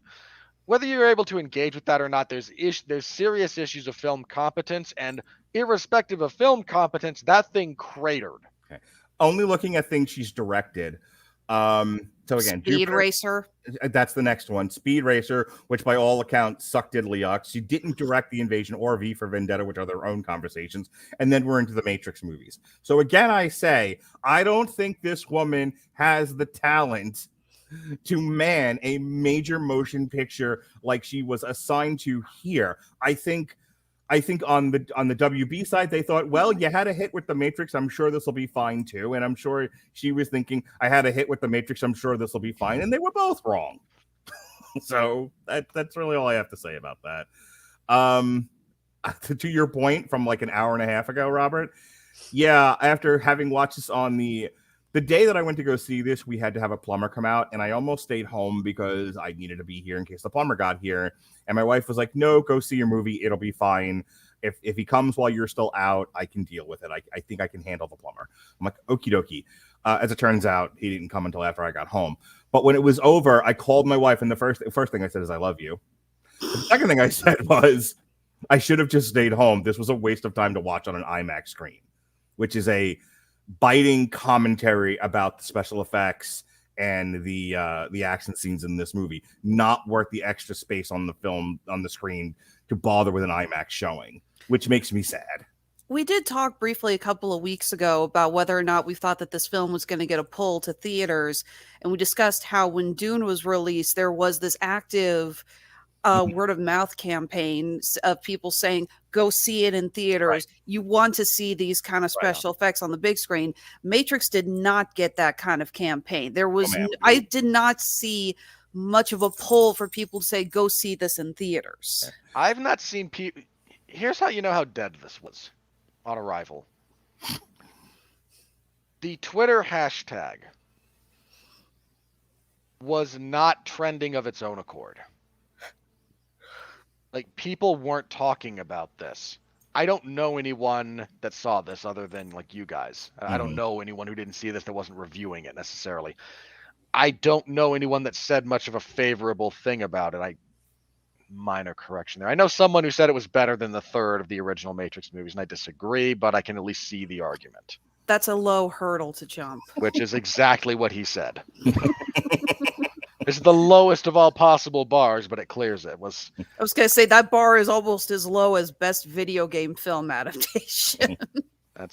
Which is a very low bar. Alexis, I wanted to make sure that I didn't cut you off regarding anything regarding the director, her personal struggles with this film. Was there anything else you wanted to add to that before we close out for the evening? No, like I said, I think that the film is kind of interesting if you do look at it through the eyes of someone processing their own grief, but I don't think that makes it a good movie. No. I think it makes it an interesting study. Yes. And I think that this is something that would actually be very useful to study for psychology and psychiatry students. I actually think this is something to look into that from that kind of a perspective. But again, I guess when you were talking about, like, don't, against directors who use that, I always go back to, and it's a most recent example, I always go back to James Gunn with Suicide Squad, because he went on record saying that movie was kind of a way for him to process his, I don't want to say grief, but definitely his depression over his temporary firing from Disney. Okay. And he talked about how that movie was getting to make that movie for Warner Brothers was a saving grace for him. But I'm going to take your hand and bring you to the point that you're inferring, which is no one would have known that unless you talked to James Gunn or you read about it. It isn't plastered all over Suicide Squad. It's plastered all over this movie. I mean, you'd have to be either like just blind to what this person was going after, like purposely blind. Like, you're not looking for, like, this has to be the most passive of passive movie watching experience for you to not realize what she's trying to do in this movie. And therein lies the difference. Trying to bring her parents back from the dead. and hey, like, laudable goal, probably a little misplaced, I think is the point. So you're saying that there's no problem with using a director using a film to work through their grief and their issues. We just don't want it to be smacking us in the face like a fish. Correct. You need a deafness especially. Hang on. I might say, if we're going to talk about just the ethical quandary that potentially brings up, especially if you're doing it on someone else's dime. And that's what I was saying before. If this is if she's like, I have this passion to remake The Matrix, I want a female lead, I want to process my parents' guilt, and I'm going to go self-finance, the last 20 minutes of this conversation is moot. That's the point. You have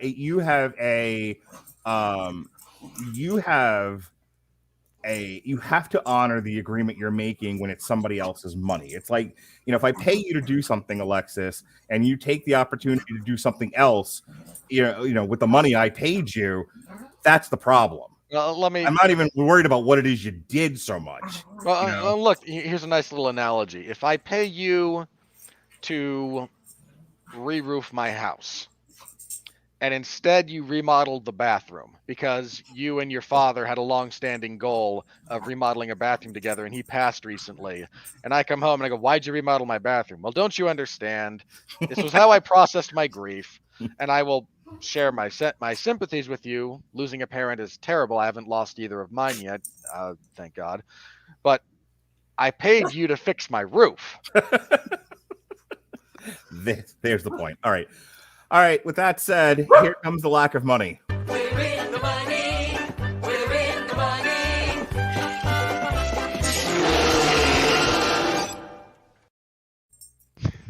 I love the worried look on the guy behind the computer's face in that. I still really don't do. know what episode that is. I'd have to look. I would look it up. It's like you're the walking Simpsons encyclopedia, man. All right. So on an almost $200 million budget, I imagine that they're lowballing the 190 million. Yeah, let's round that up to an even 200. Wow, there is just like a massive dip there. That is the biggest downward slide. Should have seen last week. $200 million. It's made as of this recording, which is the Tuesday after. $68.4 million. You know what that means, Robert? I do, Ollie.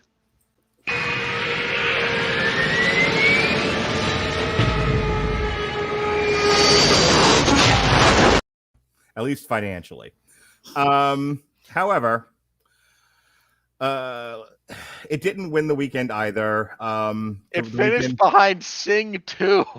Yeah. Well, and that was a lot of what was in the periodicals about the trades about this was that nothing. The only thing that even stood a chance against Spider-Man at this point was Sing 2. Everything between the Matrix Resurrections being day and date and also getting poor word of mouth. It didn't have a Chinaman's chance, and then Ronnie and I talked about the Kingsman. Nobody went to go see that. Only me and Ronnie. I'm gonna say this because as we look at the box office numbers here, they're listing this gross as 12 million. Mm-hmm. I'm calling BS. It's a statistical impossibility for that thing's gross to have arrived at an even 12 million, unless everything. Well, it is highlighted blue for estimated. Unless everything was pre-bought by the studio. Unless you have very specific receipts here, I'm calling bull. Okay, I got to ask you guys something. Honest question. It's no secret reading some of these articles here that Warner Brothers, like you said, basically told Lana, we're going to make a 5th Matrix movie, whether you're in on this or not. And there was a brief period that Lana Wachowski was not going to be involved. Right. I would love to slide to that alternate reality. Do you think this movie would have succeeded had we gotten somebody who had never worked with the Matrix before? Because this has always been the Wachowski's baby. I'm going to go ahead and say yes, and here's why. That's so the people who don't have any connection to the Matrix, I mean, it's like, zillions of people. So if one of those zillions of people statistically was able to at least sit down, watch the thing, understand what it is, and do their take on it, it absolutely could have been successful. That is a lot of variables, though. And I'm going to go to the next thing about that. A conversation that Robert and I had before we went live tonight was, I made a comment to our coworker that I don't think Disney is the evil empire. And by evil, I mean incompetent. That would be Warner Brothers. Yeah. Okay. If your definition of evil is incompetence, no, Disney is very competent as a general rule. Yeah. But everyone likes to say, oh, it's and we even joke about it here. Disney is the mouse is evil, the evil empire. Look. Disney made a concerted effort to, when it realized I eagerly anticipate a remake of the Great Dictator starring Charlie Chaplin, but animated starring Mickey Mouse. I hope. Look, here's the thing. Disney recognized a while ago it does like one thing right and everything else badly. And so it acquired a whole bunch of different companies that were doing things right and basically said, here's money, continue to do what you're doing. And, voila, 2019, they have the gross national product of Switzerland. Most of the EU. Yeah, I think you're lowballing it there, man. Very, very much. I was thinking of Zurich. Whatever, or was it Liechtenstein, which is like the banking country? No. Switzerland is a banking country, but they don't have a giant GDP. With what Disney generated in 2019, again, they're like swallowing Portugal, France, Spain, and Italy. Okay, trust me, I've been to Liechtenstein. You know what they have there? Stamps. So, my point being, we never did the Amazon plug. I'll get to it in a second. I'm pretty sure Disney could, in fact, buy Denmark at this point. I'm pretty sure they could buy most of the European Union. Yeah. For what it's worth, I also have the article here. Studio CEO Ann Sarnoff has confirmed the franchise is going with the 5th movie and they want Lana back. Well,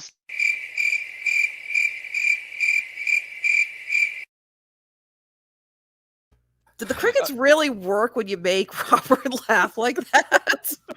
hang on. The over-under on that sentiment being walked back is set at 3 months. All right.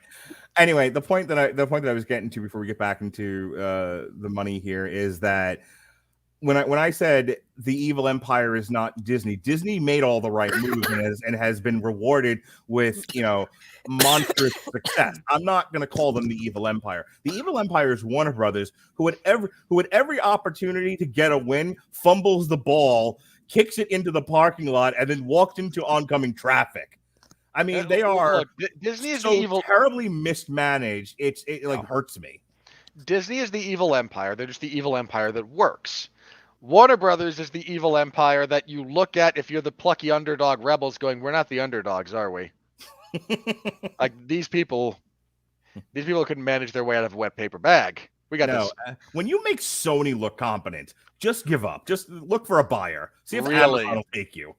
No, Amazon. I don't think Amazon could. They bought MGM recently. No, I really was just making a joke. All right. Then again, hang on. Then again, there's a real argument to be made that they could acquire one more major production studio and not violate antitrust laws. So there you go. Spider-Man, so sell yourself to Netflix and be done with it.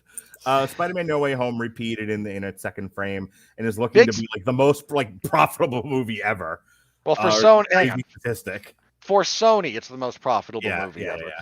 That said, the 67% drop for Spider-Man in its second week raise an eyebrow a little bit, but not. I mean, also, everyone on Earth saw it in the first week, though. Which is why it's not a big, like other movies. That's a big drop. Well, here it's probably a little bit overestimate. Like you want that to be closer to 60 than 70, but it's in no. I mean, Spider-Man's in no danger of becoming anything other than a success. Well, they made so much money in the first weekend. It's like, of course, it's a 60% drop because they had to go from an outrageous, ludicrous amount of money to just a outrageous amount of money. Right. All right. Sing 2 debuted in the number 2 spot. My kids saw it today. Everyone loved it. Thought it was fantastic. My son jamming at the System of a Down made me happy. There's a sequence in that where one of the assistants is driving and Chop Suey's on the radio. I couldn't remember the name of the song. Thank you. The Matrix debuted at number 3, which who knows how much better it would have been had it not been day and date. More on that in a few minutes. Kingsman debuted at number 4, American Underdog 5, Journal for Jordan 7. Mind you guys, you wanted to review American Underdog when it was first announced. I'm the one that actually pushed for us to do West Side Story instead. West Side Story fell from 3 to 6. Hang on, which one's American Underdog? Kurt Warner biopic. Yeah. Oh, right. I had no dog in that hunt. Licorice Pizza debuted wide release. It got its wide release. Yeah. So it shot up from 14 to 8, which is fine. I'm sure it'll get another set of releases after it performs well at the Oscars because that's just what. Encanto dropped from the number 2 spot to number 9. Yeah, that's a mad. I mean, it's now on streaming. It is. It's on Disney Plus. It is. That's still a hefty drop. And then finishing out the top 20 for the weekend were Ghostbusters Afterlife, which dropped from 4 to 11. Nightmare Alley, which plummeted from 5 to 12. Oh, I did it. Gucci 6 to 13. Why is The Boss Baby back in theaters again? How'd that happen? Hey, Robert, how was Nightmare Alley? And we were supposed to review, and I had to bow out because of strep throat. I very much enjoyed it. It's not as like horror as you might expect, given that it's Del Toro and doing stuff set in a carnival. But it's I very much enjoyed it. Great performances from everyone. Some nice set pieces. Like I don't have much of a bad thing to say about that movie other than I think it needed to be a little bit shorter, but you'd have to go back with a really deft hand to edit. Red Rocket debuted at number 16 and had its wide release. Much to the chagrin of Mark. Yeah, well, not only that, but apparently people are not loving it, which makes me sad. Stillwater. Look, some Oscar bait catches, some Oscar bait does not. Yeah. Eternals dropped from 8 to 18. Oof. And then Land came in at 19, and then Last Night in Soho at 20. Looks like a lot of stuff came back into theaters. Worldwide, probably doing some Oscar bait re-releases. Worldwide, Spider-Man is the #1 movie in the world. It finally beat The Chinese Chinaman and has made over $1 billion. The first to do so since 2019. Right now, the Chinese are freaking out, trying to find how many few people didn't buy a ticket and go force them at gunpoint to go see it. Look, the Chinese government is going to force every one of their citizens to buy another ticket to watch this thing again, or they're just going to lie about it to their own people because that's what the Chinese government does. Which puts No Time to Die. That will get us demonetized on YouTube faster than anything else at this rate. Glad to see that that's the goal now. No Time to Die drops to 4, F9 to 5, Detective Chinatown drops to 6, Venom ascended to number 7 with over $500 million. Hey, Chris Bailey, Venom made more than Eternals. I'm so sorry. I'm sorry. I thought the world wouldn't end again over the summer. You're so smart, Chris Bailey. I love you, Chris Bailey. Look, Mark, it's going to end again in another month or so. Then it'll come back. Then 3 to 4 months later, it'll end again. And then there'll be me on TikTok just throwing all my projections in the air. And look, this is just reality. As long as people decide they can try and utilize a mysterious virus of unknown origin that's becoming endemic to exercise undue power over people. And I say that not as a political statement about party, but just that people in power tend to abuse that power. This is a human truth. Godzilla vs. Kong drops to 8. Shang-Chi comes in at number 9, and Eternals is in the top 10, but barely crossed 400. It did not make 500. I'm so sorry, Chris Bailey. You're so smart, Chris Bailey. Chris Bailey, you're so pretty. Anyway, so that I really do have to say his name 3 times. Don't you? It's like a tick. More like a talk. All right, so I want to. I'm not going to apologize for that. Hang on. There we go. All right, so I have a list. Oh, do you? And an article that I would like to share with the class. We are using. Go stand in front of the chalkboard. We are using this percentage of the pie presents 50% of the population. And this, sorry, broken a Monty Python there for a second.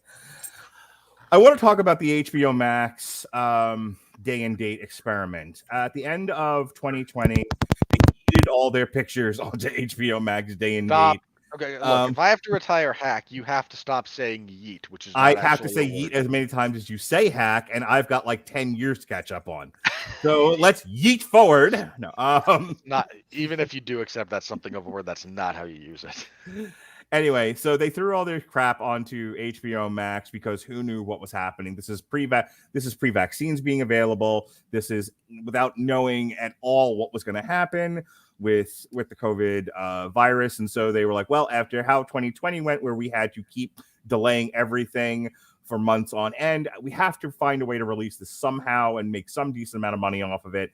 Yeah, Warner Brothers barely released a movie in 2020. So here's the thing. Nobody, including Disney Plus, was ready to go with their streaming services when they went. And some went anyway and just said, we'll figure it out. We'll call it in the ring, brother.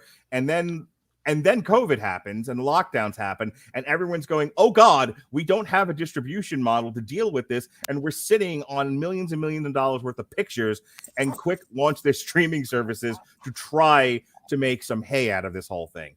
And Warner Brothers in particular, their method of doing it was, well, let's see what happens if we just release everything onto HBO Max and come what may. And the question we are here to answer is, was this or was this not successful? I have an article that says it is, and I have a list that runs the budget versus the how much they made.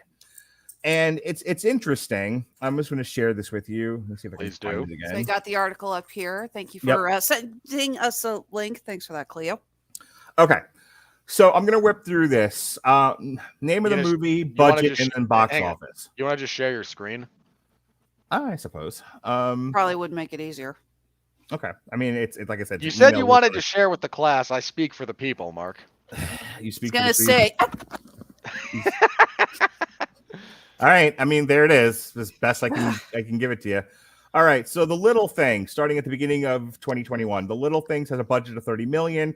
Its box office gross was 29.8. So it did not make any money.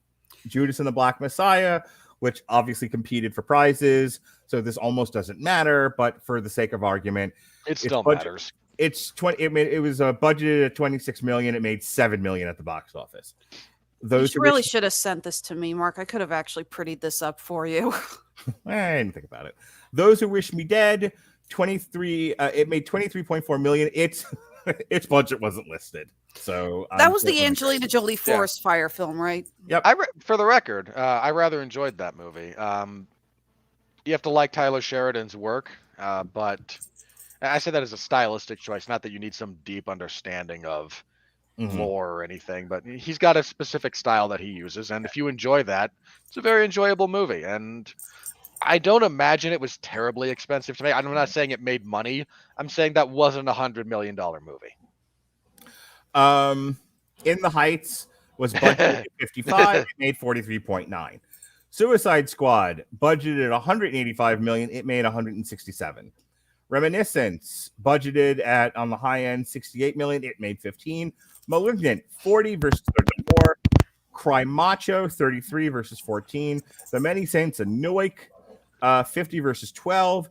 King Richard 50 versus 26. So that is 1, 2, 3, 4, 5, 6, 7, 8, 9, 10 movies released that did not where the box office receipts did not exceed their budget, which at first glance makes this an abysmal failure.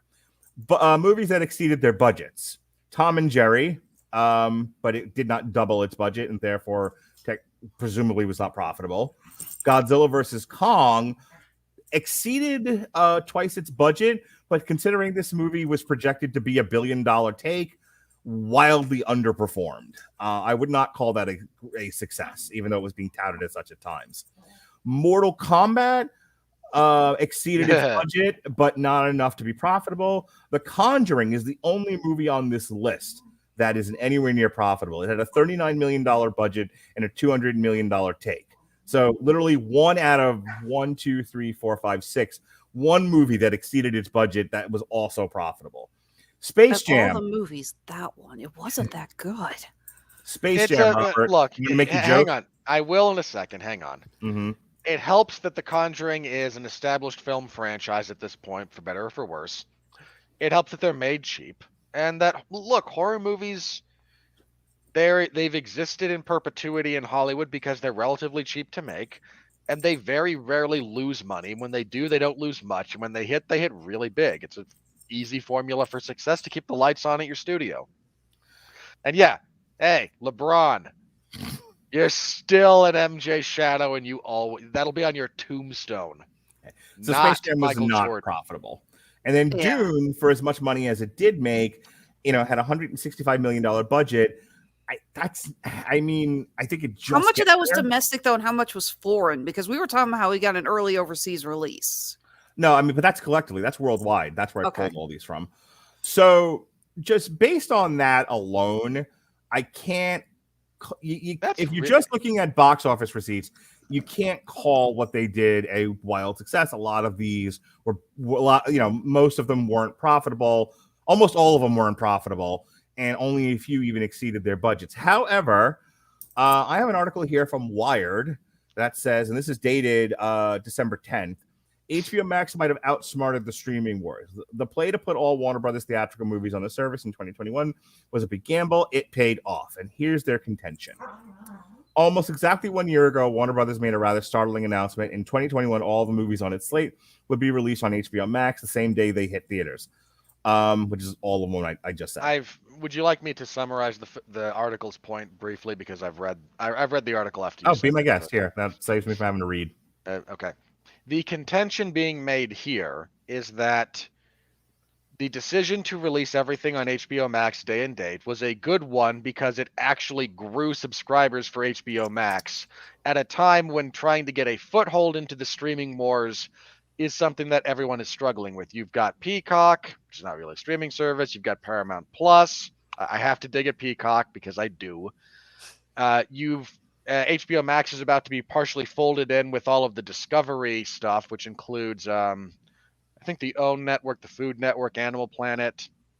So that's coming, I think, next year at some point. Awesome. That means that now I get to see more Alden Brown. I'm fine with that. Yeah, all the Food Network stuff is just like, I love that. I do too. I love Food Network. Point being, the contention is that this was a temporary financial setback in order to do the one thing that most streaming services right now can't do or aren't doing, and that's actually grow your subscriber base. Netflix's subscriber count has been pretty static. Ditto Amazon Prime. Hulu's now folded in with a bunch of other stuff. But the fact that, in no small part, because of this decision, HBO Max saw growth in total subscriber count from, I believe, 60 to 71 million. Does the article talk about whether or not it maintained or was there churn? Churn being the term, as I learned earlier this year, where people subscribe and then cancel within I think a month or a week or something. Well, it says here, when they initially launched what they call codename Project Popcorn, HBO and HBO Max had about 61 million subscribers worldwide. Today, that number is closer to 70 million.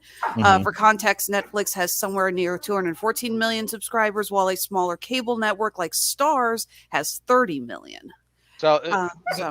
Again, the crux of the argument here is this was an acceptable gamble, especially in a year where they were going to lose anyway, to gain a legitimate foothold by presenting a streaming service that's actually worth the money, unlike insert X number of other alternatives, and you can pick whichever one you like. There's a billion of them.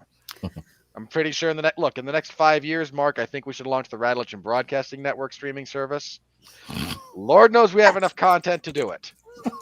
We line it up we subhead it the way Disney Plus is set up. We have individual shows. We can order them all chronologically. Don't tell me we can't do this. I mean, we can do anything. All things are possible through Christ. Listen, I think that's not funny because you're not. So I think the central question is when you look at what the article's contention is versus the box office, where 99.9% of everything they put out failed this year financially. Some of it pretty big. It comes down to your, I guess, opinion. So I'll go to you first, Alexis. Would you, if you're looking at subscriber base as they've talked about in the article versus box office successes and failures, do you think this is a success, or do you think that this this was a failure? This was implemented at a time when we didn't know that we were going to get a vaccine for COVID. We did not know when we were going to get things going back to normal. Mm-hmm. HBO and Warner Brothers were essentially playing the long gamble, and assuming that it was probably going to be a while before we get back to normal. And even still, even though we have the vaccine, theaters are not as full as they used to be. Right. Spider-Man notwithstanding, I think that is an exception when you look at the trends of what we have seen over the last few months. It's a big time anomaly. The fact is, as Robert put it, this was not a year that any studio was going to make a ton of money. We are still recovering from the fallout of 2020. Mm-hmm. And the first half of the year, there was no movement, no real releases. We were, there was no vaccine, so there was nothing. Growing the subscription-based services was really the only way that Warner Brothers was going to see a massive increase in money. The idea is essentially saying we can't guarantee and gamble on theatrical releases, so let's put our money on where we know 100% we will get an increase in money. Similar to with my company, the idea that, so I was unable to go to conventions in 2020 and for the first half of 2021. So I said, instead of focusing on merchandise that would be popular at conventions, let's focus on the merchandise that'll be popular online. This was a gamble, and I do think it paid off. Even though they didn't make as much money, I don't think that a lot of those films would have made a ton more money had they gotten solely theatrical releases. Okay. I think if you really wanted to see it in the theaters, you saw it in theaters. So let me posit this so as to not be repetitive. My contention, Robert, is that if they thought this was the Wired article can do whatever propaganda it wants, and certainly HBO Max can put out whatever statement they want about it. I think internally they don't see this as a success, and here's what I'm going to hinge my argument on. If it was successful, they'd keep doing it. If they thought that there was a substantial enough sustainable growth in HBO Max subscriptions, the Batman would be day and date. And as of this recording, it's not. Watch this now be dated in a week when they decide it is. But as of right now, Warner Brothers isn't releasing another movie until the Batman. And the Batman is, as they've said at this point, every 2021 release is theatrical exclusive with a 45-day window. Yeah, I think I heard they might be shortening that, but we'll have to wait and see. Like might be just a. I think the industry standard is now 45 days. But some are more, some are less.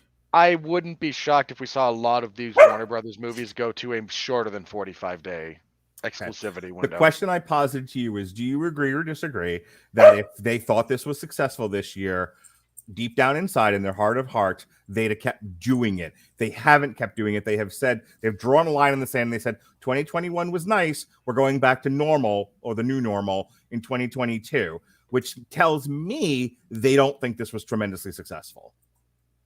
There's a couple of variables that need to be properly accounted for if we're going to have that particular discussion. There's a very real chance that they looked at this and went, this is successful, ... Here's the ...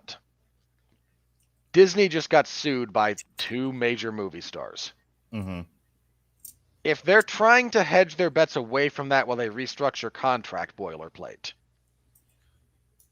2021 wouldn't be the worst idea in the world to take a small step back while they get all their ducks in a row, legally speaking, to then do this more going forward. The other issue that you would have to be contended with in this case is they did see growth through this model. Mm-hmm. If they got it to a level that's now going to maintain, it might not be worth it to, you might have hit the point of diminishing returns where now going back to a bit more of that model, and they might cycle.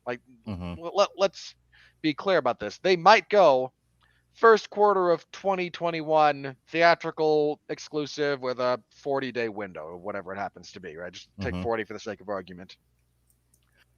Then when the next variation of COVID hits and we have another wave of panic, and next 4 months, everything day and date. This might be an ongoing modulation process for them until they find something they're really happy with. I think they consider it a success, and not just because they're desperately trying to find something to be happy about. Look, they saw a growth of around 10 million more subscribers to their channel, to their streaming service over this time period. Peacock doesn't see that kind of big spike. Paramount Plus doesn't see a big spike like that. I don't think Disney Plus or Netflix see spikes like that. They had to establish themselves as a viable property in that space. And I think they probably do consider it a success. Now, that's only good up to the date up to the moment, and projections are certainly useful, but they're not foolproof by any stretch of the imagination. If their projections are, whether we release day and date or not, we're going to be at around this same number, well, then let's keep our window relatively short and try to keep theaters happy and try to keep our movie stars and our directors happy while we sort out what a better way to kind of manage stuff that goes straight to streaming is, rather than again look, Disney getting sued by Scarlett Johansson. I don't think people really have kind of wrapped their heads around that. You keep bringing up Disney, but it's not like Warner Brothers didn't have trouble this year either. In the same vein, they ended up in a legal fight with Legendary, who was responsible for Dune and Godzilla versus Kong, yeah. among other things. They lost Christopher Nolan, who was firmly entrenched in the Warner Brothers system until that happened, and he went, F this, and took his ball and went to Universal. Hang on. The other story behind that. Tenet. No, not Tenet. Like, that's part of it, but hang on. The other story behind Nolan leaving Warner Brothers was purely around the budget of his Oppenheimer pick. Like, Warner Brothers said, we'll give you X. Like, we like you. We like doing business with you for the most part. So here, you want to do this. We will give you X. And he said, but I need Y. And they said, well, we're not going to give you more than X. And Universal jumped up and down screaming and went, we'll give you Y. We'll give you Y. We'll give you Y. And he went, if I can get, we'll give you X. Like, at which point, Christopher Nolan circled around the pole and Universal stood up and just threw dollars at him.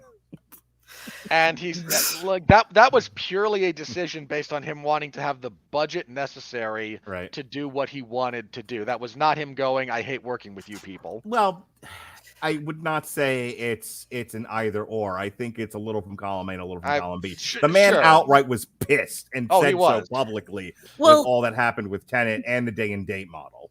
There's also the problem that contracts for so many of these directors and actors, whatever, was that they got a part of the gross of what they received. There was no way anyone at any of these corporations could have known that this pandemic was going to happen and that this was going to limit release. So you have a lot of actors, directors, whatever, who have now had their pieces of the gross severely limited. And like you said, Robert, we're going to see a massive overhaul in contracts here in the next year or so, because they're now basically going to be putting in these giant loopholes saying, okay, what happens if, an act of God shortens how long a movie can be in theaters, or we have to do the streaming service instead. So, because this has to be protected now. Yeah. Again, long story short, I think this is a little bit more of trying to get their ducks in a row than it is this was a failed experiment. I think it was largely successful. I mean, here's the other thing about this, and look, we can take shots at Warner Brothers, and we will in the future. I'm going to as soon as you stop talking, because there's one more thing I got to say. Yeah. Somebody was going to have to bite this bullet. Somebody, it didn't matter who it was. At some point with the technological advancement, this was going to be an inevitable fight that was going to be fought by somebody. It happened to be Warner Brothers for the most part. Again, somebody was going to bite the bullet and try it. It wound up being them. Slightly different circumstances. Maybe it's Disney. In a conversation that I'm sure nearly aggravated every single person in our chat, Robert and I got into a discussion of when was the last time Warner Brothers had a successful year, a year in which they had more financial successes in their release schedule than failures. And we determined through, the simple equation of making more than twice the budget, trying to keep this as simple as possible. The last time they had more successes and failures financially, 2017. Well, for perspective, what movies came out in 2017? Hang on. Give me a sec. I'll look it up. No, I got it. You talk to Alexis. Yeah, no, I'm sorry. I feel that it's important to have the perspective when we talk about the successes. What were the successes that kept Warner Brothers lights on that year? I got you. I didn't remember off the top of my head. They had a pretty good 2019. I think that deserves to be said. 2019 saw them release Joker, Shazam, and Detective Pikachu, all of which were financially successful. 2019 also had a couple of notable flops to go along with that, which is kind of what offset it. All right, so 2017 looks like this. The Lego Batman movie. Fist Fight. Scrolling. Kong Skull Island. There's I know what you're looking at. Chips. I'm looking at the Wikipedia page. I know, but you're looking at it by year for 2017. Not I was going to say, you're actually going to tell me that Chips was successful? No, I thought the question was what they released. I'm reading to you what they released. Focus on the good. Focus on what made money. Yeah. Okay, then you looked at this and have a better memory than I did. I mean, okay, I'm looking at the highest grossing films domestic, and it was Wonder Woman and Justice League and It. No Memento. Okay. Well, those were big money makers. They certainly were. Ollie. List of Warner Brothers films. Well, not Justice League, but 2010 to 2019, and we're talking 2017. Hey, so, well, hang on. Okay, here it is. Hang on. All right, So the Lego Batman movie was a big success. Kong Skull Island was a big success. That was a failure. Wonder Woman was a very big success. Dunkirk was a success. Annabelle Creation was a success. It was a success. Blade Runner 2049 was not a giant hit, but it was successful. Justice League flopped. Geostorm mostly flopped. And there was wasn't there one other one? No, sorry, that's when we get into 2018 was a terrible year for them. I was saying it's a downhill slide, cratering, in 2020. And then this year was just for the record, discussed. for the record, for 18, I'm only going to go over the bigger releases here. They had Tomb Raider, bombed. Ready Player One, mostly bombed. Rampage, didn't do great. Ocean's 8, the all-female remake, bombed. I say that for clarity, not to laugh at it. Crazy Rich Asians was pretty good. The Meg bombed. The Nun did okay. I hate that The Meg bombed. That was such a fun I know. movie. It's a shame. That's a movie that was made like 10 years too late. You know? Finish up. Fantastic Beasts, pretty well bombed. Creed 2 did okay. Their Jungle Book adaptation bombed pretty hard. Aquaman did good. Aquaman did excellent. Yeah. That was $1 billion picture. Yeah, but then we get into 19 where Lego Movie Part 2 bombed. Shazam did okay. That bombed. That did okay. So yeah, 2019 had 2019 was mostly okay. Again, there were a couple of bigger bombs, but for the most part, 2019 was just fine. So again, going over the list and then getting into the conversation that we had, and this goes all the way back to my frustrations with this company, and it goes to the heart of our whole conversation about the Matrix Resurrections. Warner Brothers has not been a well-run studio for a very long time, and some of their managerial things have been documented. They've had to have wholesale changes in leadership, and they have yet to right this ship. It is still in choppy waters. Before we move on, let me remind everybody, because I forgot to do this an hour ago, that we are giving away a free month of the Amazon Unlimited service. The link in the description is getamazonmusic.com/W2M network for a free 30 days. Try it. Helps us out. If you like it, you keep it. You pay the monthly fee. If not, you can cancel after 30 days. No fuss, no muss, no problems. But we love it. We use it all the time in the Metal Hammer of Doom. Yes, Robert. Speaking of trying to find a foothold in the streaming wars, Amazon Music is a very, very good service. So we're happy to give you a free trial. If you like it, keep it. If not, you can piss off. All right. I was just going to say, if nothing else, Matrix Resurrections did have some pretty good songs on it. I think we can all at least agree that. Hang on. That cover of What the Hell's the Name of the Song by Rage Against the Machine. I wanted to die. I know that. First of all, I know that cover. Oh, Wake Up. That cover of Wake Up that ends the movie, because when it's done by the female singer. I'm crying. I was laughing so hard. Just the image of Trinity flying, with Neo and all of the things we talked about before, and then the Schadenfreude of it all. I couldn't help myself. You have to laugh.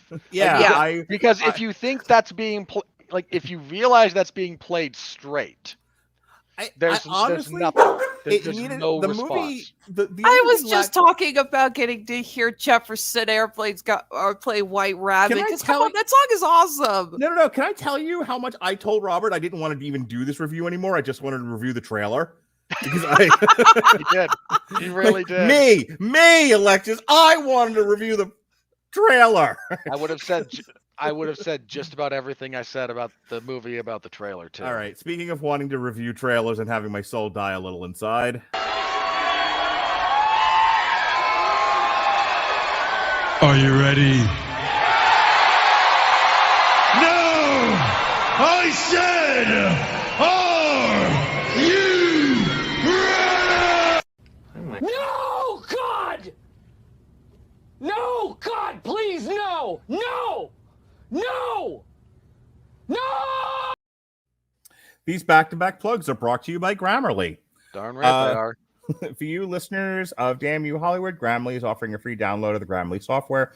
Grammarly's AI-powered products help people communicate more effectively. Grammarly helps you write mistake-free on Gmail, Facebook, Twitter, LinkedIn, and nearly anywhere else you write on the web. Grammarly corrects hundreds of grammar, punctuation, and spelling mistakes while also catching contextual errors, improving your vocabulary, and suggesting style improvements. To download Grammarly today, go to getgrammarly.com/W2M Network.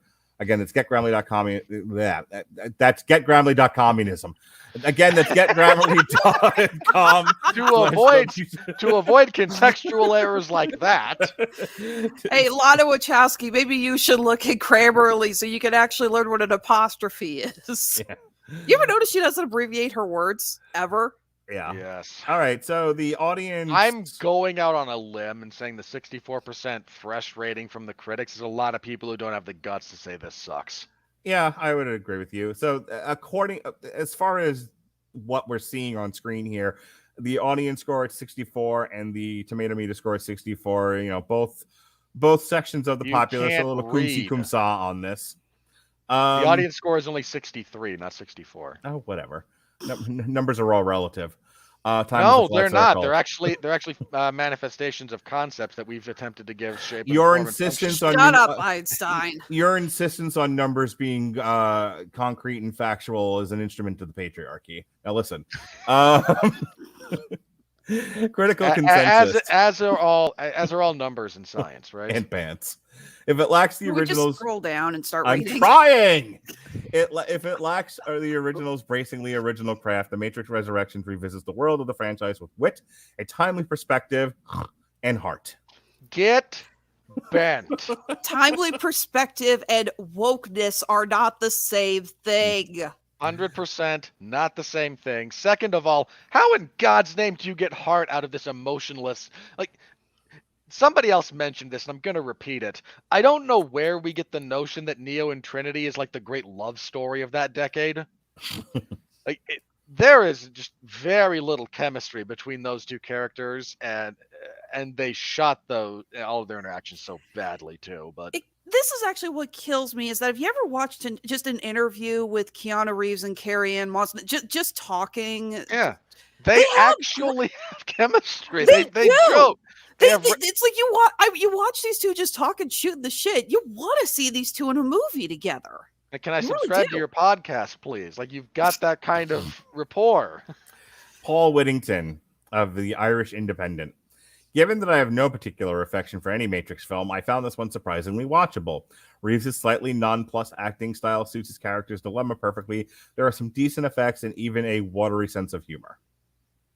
Does anyone remember laughing? Because I think the only time I remember laughing is when the guy who played Morpheus was confused for Agent Smith, and he let out a very cute little giggle. I laughed to stop from sobbing. That's the closest I got. I don't know how that guy got... unless he is misapplying the kind of meta commentary the movie tries to use to mask its terrible writing from the first 30 minutes to the entire 2-hour production. Robert's new favorite review site, From the Front Row, Matthew Lucas. That is not true. Mark, don't lie to the people. I will. This is not just more of the same. It's a radical reinvention. It's not. A love story. It's a love story, above all else, that seeks to reframe the narrative around the Matrix and its enduring legacy.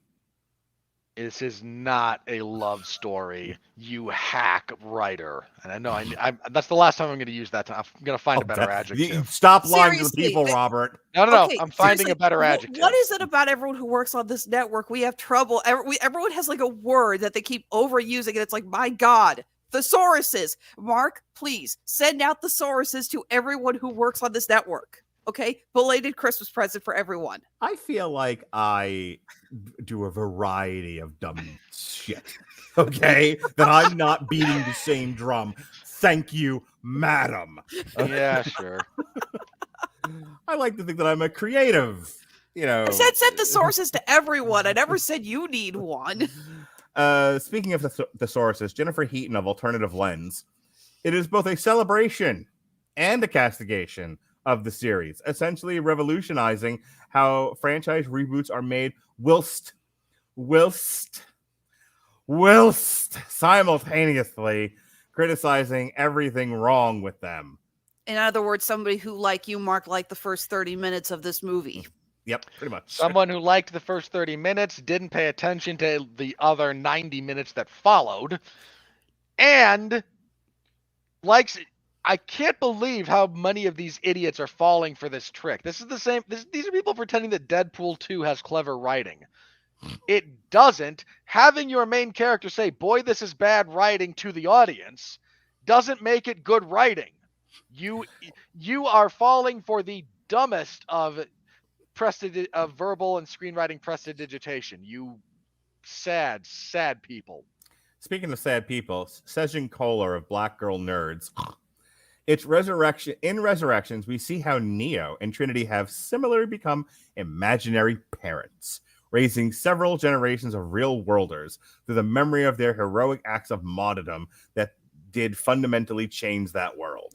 There are only 2 characters of the real worlders that I would say we actually get to know anything about and have even the slightest bit of chemistry bestowed upon them.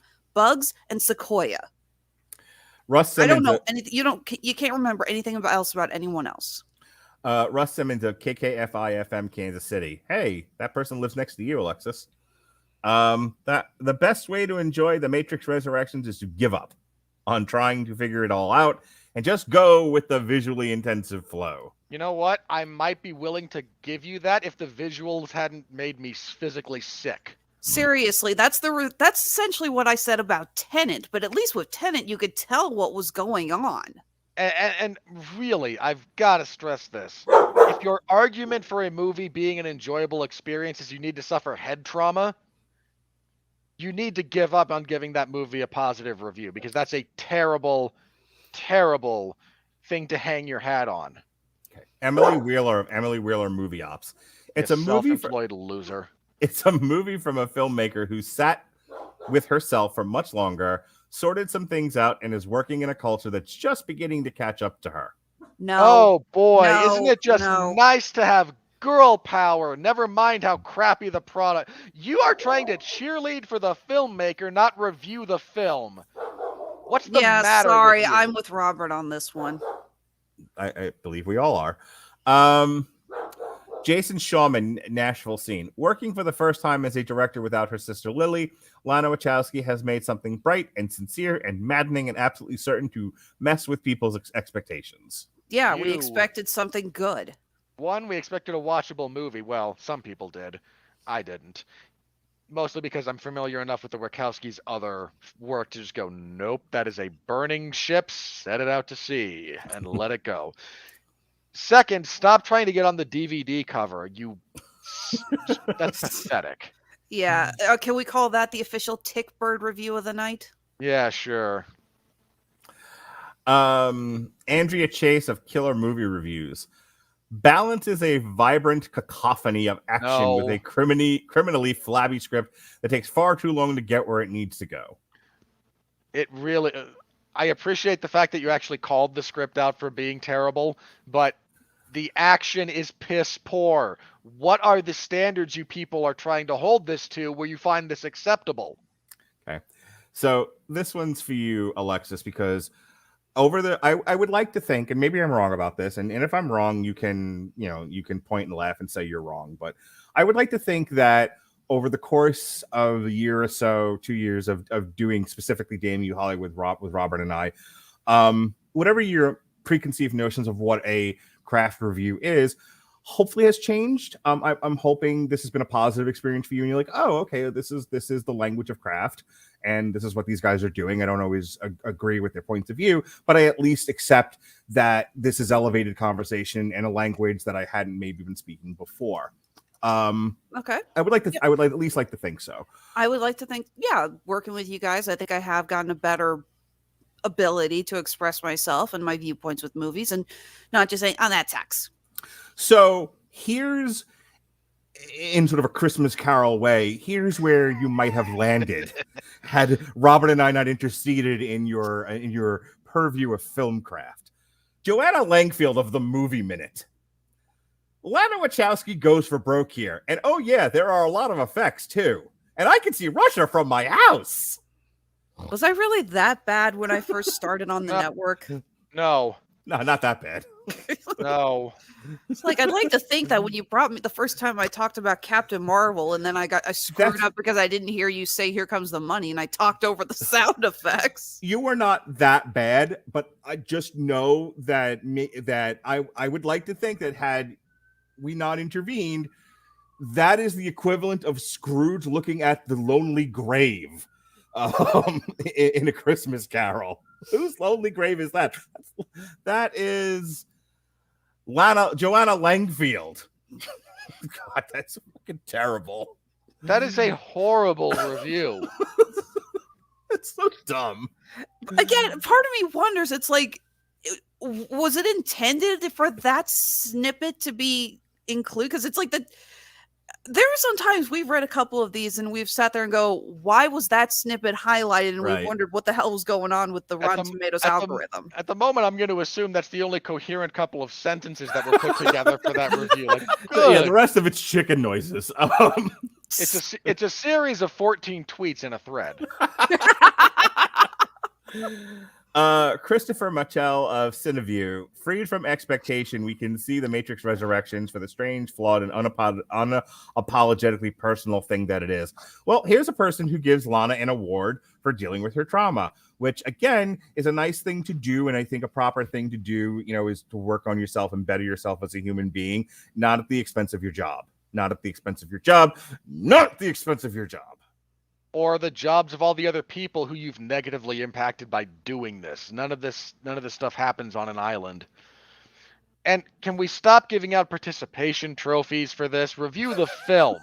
Okay, that's all you have to do. Annie Bundle of NBC News Think with capital letters. Don't you understand, Robert Winfree? We must think. We must ascend to an intellectual place. It is a call to action. For those looking for that old cyberpunk dystopia, this reboot may be a disappointment. But as a disappointment for a whole lot of other reasons than that. But as a vision of hope, Lana Wachowski has done something rare. Taken back the story to finish it as she sees fit. Call it The Matrix Reclaimed. You people. You know what? Hang on.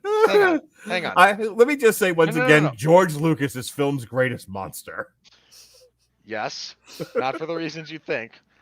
Every one of you miserable, sycophantic drudges, I want to see what you said about Zack Snyder's cut of Justice League.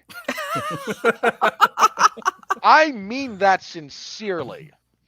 You will heap plaudits on Lana Wachowski for this pile of excrement because she used it to deal with the trauma of her parents' loss, when Zack Snyder was castigated for doing the same thing that person mentioned, reclaiming their story after the suicide of his daughter, which is infinitely strong. It is exponentially more tragic. You people are two-faced hypocrites, and you disgust me. You can't really compare that, though, because Snyder didn't do the Snyder cut to deal with the grief of his daughter. He left the movie to deal with the grief of his daughter. He knew that he was unable to focus on the movie while going through what he had. And no man should ever go through what he went through. Right. And then he reclaimed that picture because Joss Whedon and Warner Brothers gave what used to have been his movie, the old pinball treat. Okay, let me give you a slightly different example then. I expect every one of you to have a positive review of the performances of Val Kilmer and Marlon Brando from The Island of Dr. Moreau. Again, citing that movie. Sure. Look, Kilmer was a dick on that set, and it ruined his career for good reason. But if the first day of shooting, you're listening to an interview with your wife on a daytime talk show, and she says, "Yeah, I'm getting a divorce," and you were not privy to that information, or you're Brando and your daughter tragically passes again, like a week before shooting's supposed to start. If you people are gonna stand and do the seal clap for artists who are able to try to process their grief this way, you can't be you have to do it for everyone, and it destroys your ability to give anything approximating legitimate criticism. I'm going to say it again. It's pathetic because it renders everything you do invalid and unuseful. Okay. A couple of negative ones here just because these make me laugh, or I like the people who did them, or I like to read them rather. Lanita Cook, KCTV 5 News at 9. That's the network I used to work for. Oh, well, she says it's a little on the nose. I don't get what the hell that's supposed to mean. Again, I don't think that was the right excerpt for Rotten Tomatoes to highlight. I don't think that phrase means what that writer thinks it means. Ed Whitfield, the ooh tray, Robert Winfree. Don't you understand? It's the ooh tray. I hate how they spell that too. Like, before I could read this along with you, when you just said it was the outre, I imagined it was the French spelling, and then I see this, and it's just tray. How would you have spelled it? Again, if you do the French spelling, it's like OUTR accent aigu over the E. One of the most passive-aggressive mainstream movies of recent years. A film that both mocks the expectations of its imagined audience and the crude franchise revival imperative of its financial backers. This is not exactly wrong. Yeah, no, hang on. Actually, it's an elevator pitch. I'm kind of with it. This is only incorrect in the sense that it claims to be. This is a passively aggressive film, much like Mark. Much like Mark in personality, this is much more aggressively, passively antagonistic than purely passive aggressive. Lillian Crawford of Little White Lies, top critic. The Wachowskis pioneered the modern cinema we know and love. It's fitting the Matrix. Bent, they didn't. It's fitting that the Matrix is back to resurrect it.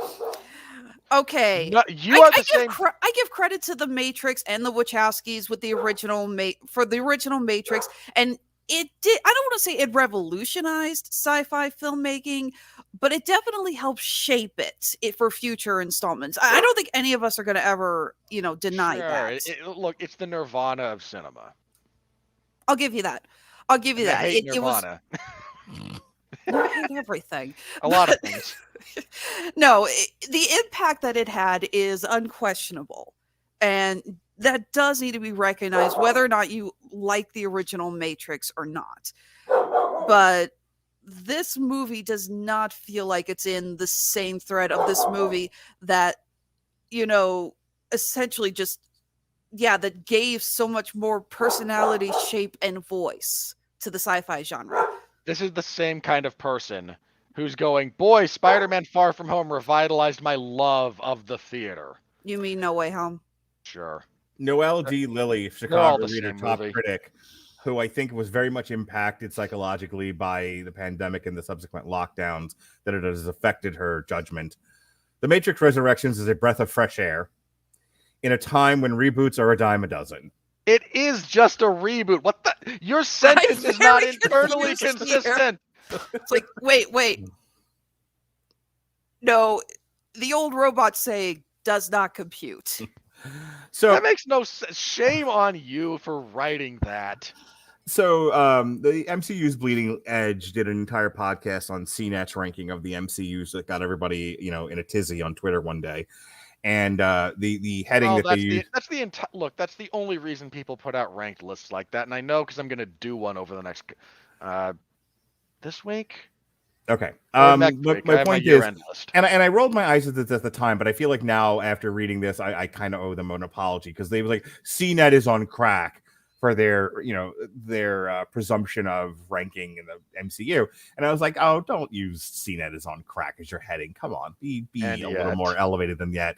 And yet I'm thinking that was actually more closer to the truth than I'm willing to admit. They might actually be on crack, just collectively. Sure. Let's read this one. For the record, guys, have you ever thought about having us do a end of the year, best of the year, worst of the year kind of?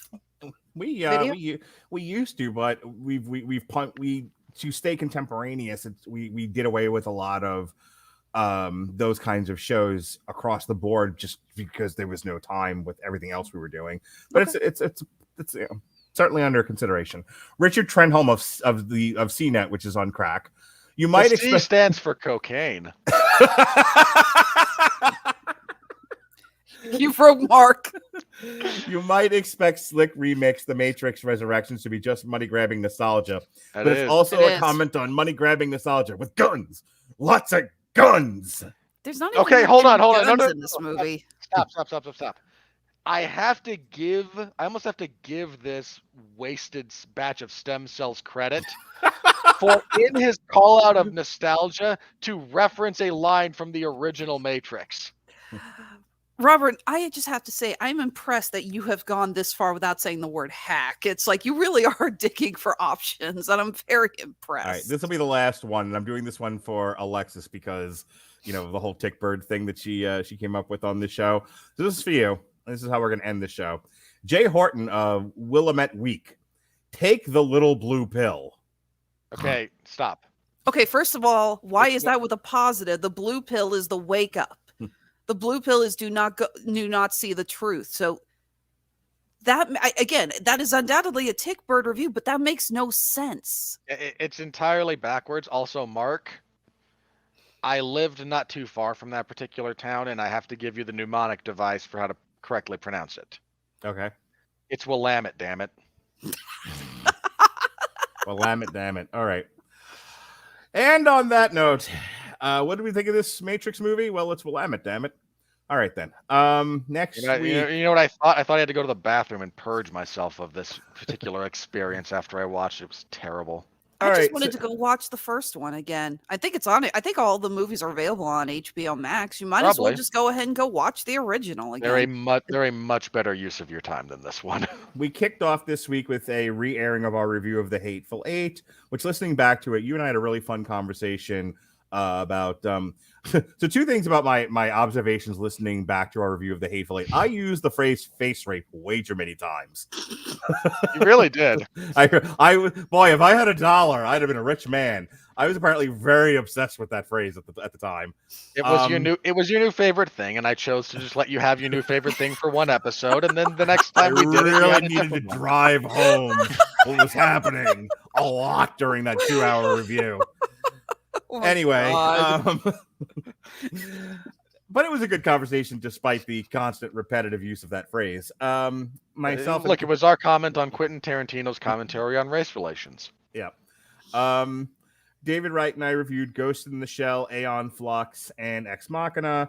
You know what? At least you had Ex Machina in there. The other two, yeah, that was about our take. Ronnie and I reviewed The Kingsman. It was like 1/3 the length of this podcast, and definitely you're telling me that the prequel to the Kingsman franchise didn't warrant. Can I just say there was only one comment that I made on that when I showed up for the last bit of your review on that one. Mm-hmm. The only comment I made that I was sad you didn't put up was in response to one of the reviewers who gave it a positive review and said it was nice to have a positive, film. Mm-hmm. And there's nothing quite like the trench warfare of World War I to bring up the mood. Yeah. Tomorrow, we will be reviewing Super Flytrap by Lordy, part of the Lordyversity box set that has been released digitally over time.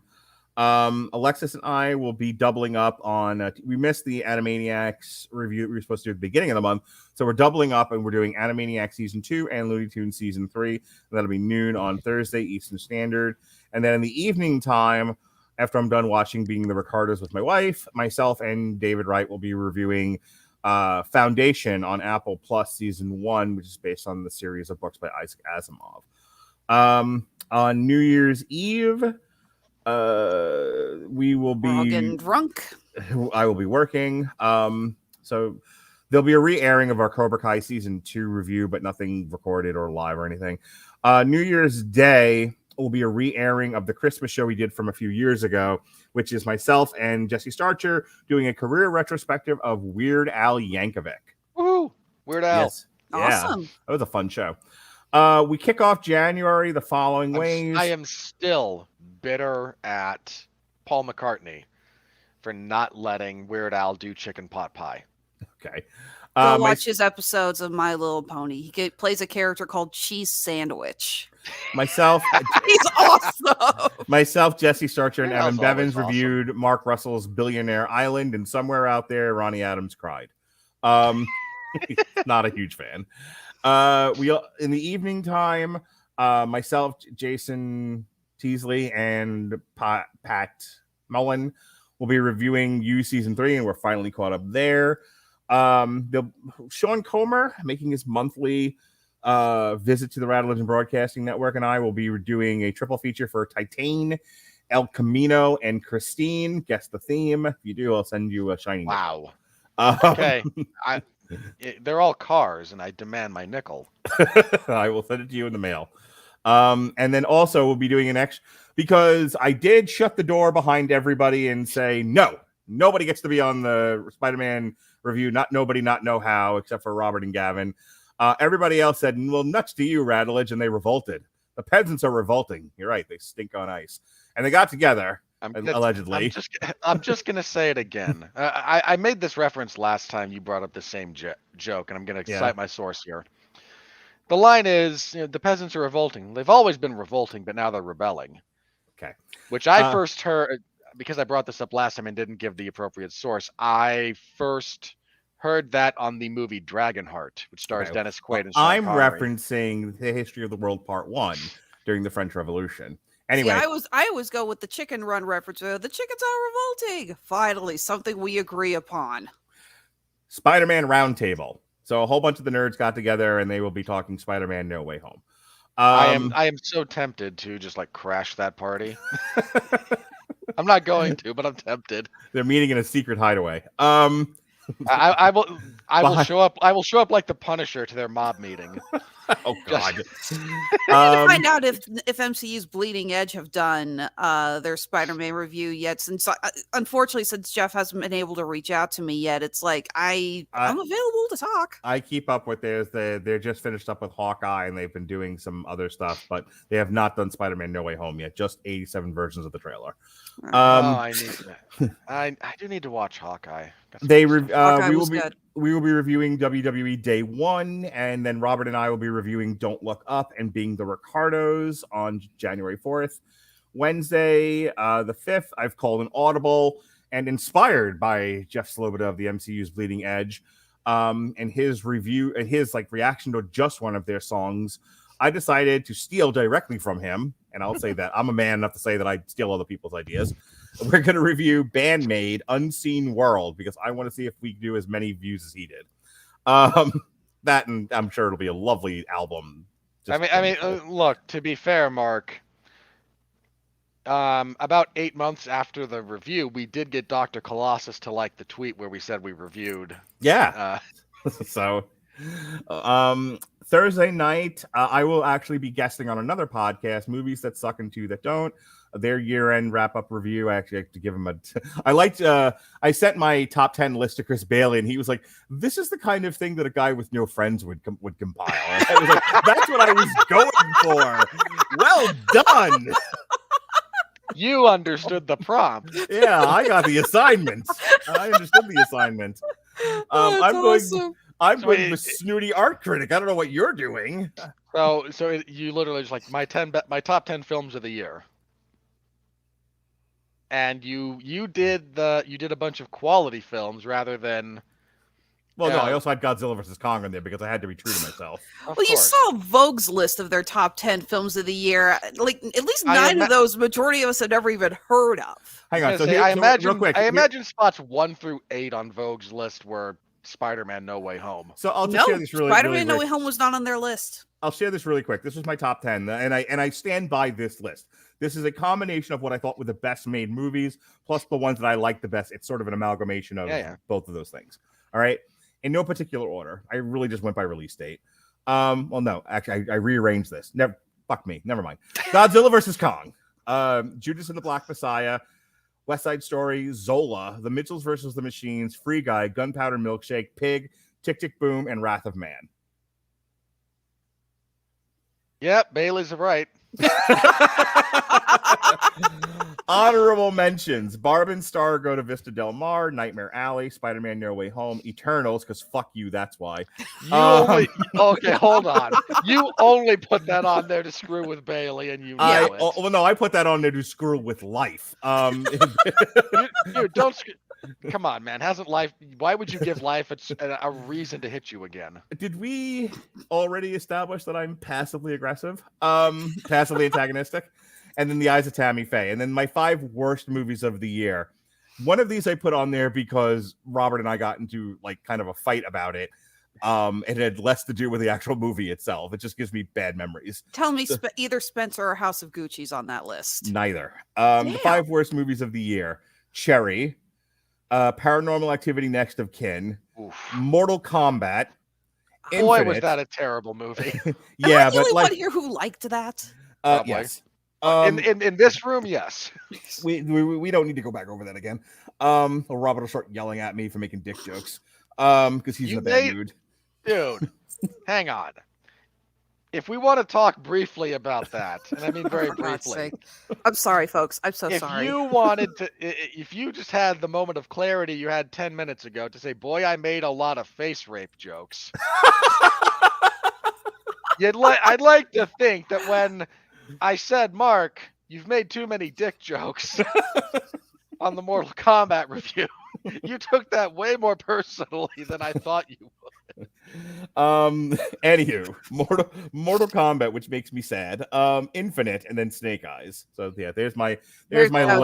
Everyone, there's no defending Snake Eyes. There's no defending Snake Eyes. We don't talk about Bruno or Snake Eyes.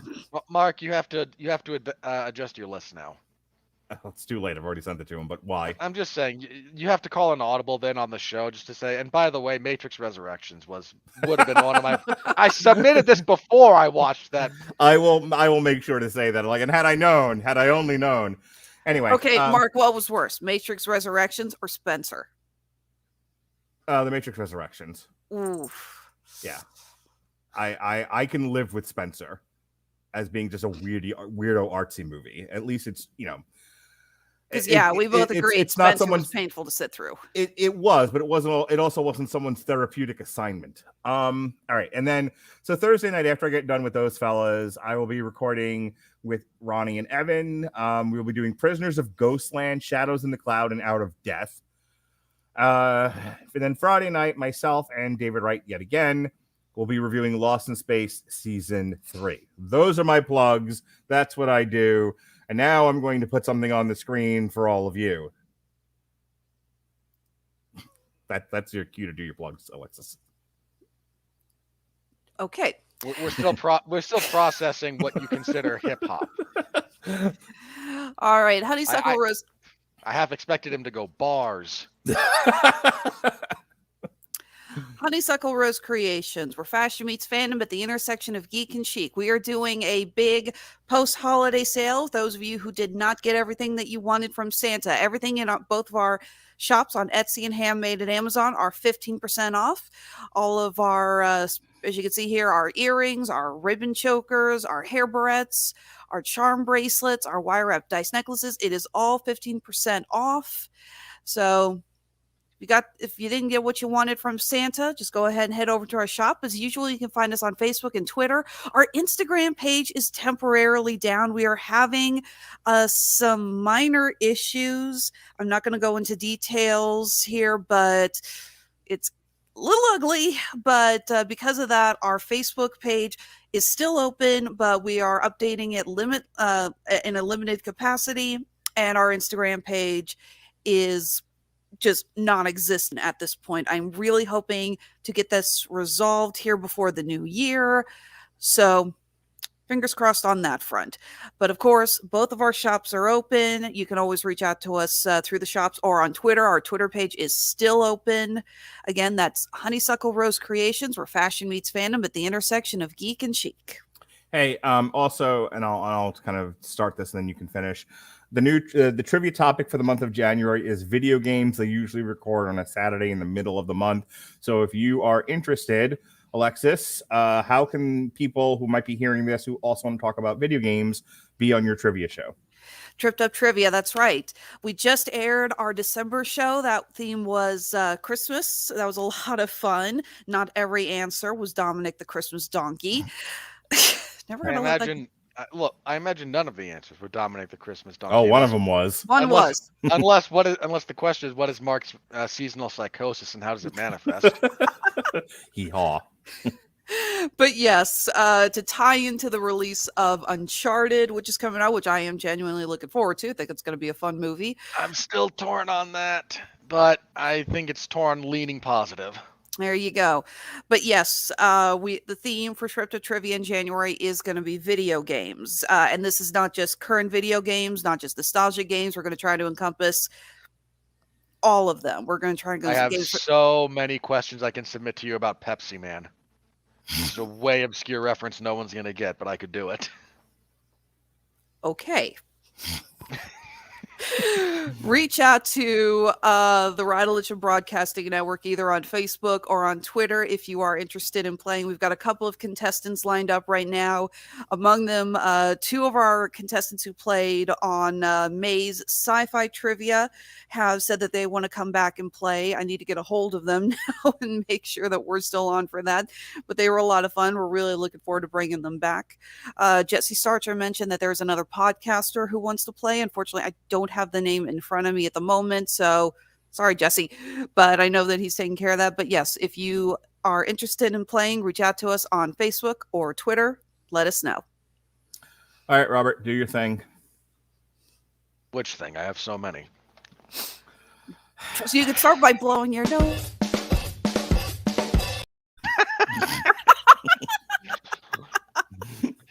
That's not quite as good an attempted outro as you've thrown at me before, but I appreciate it.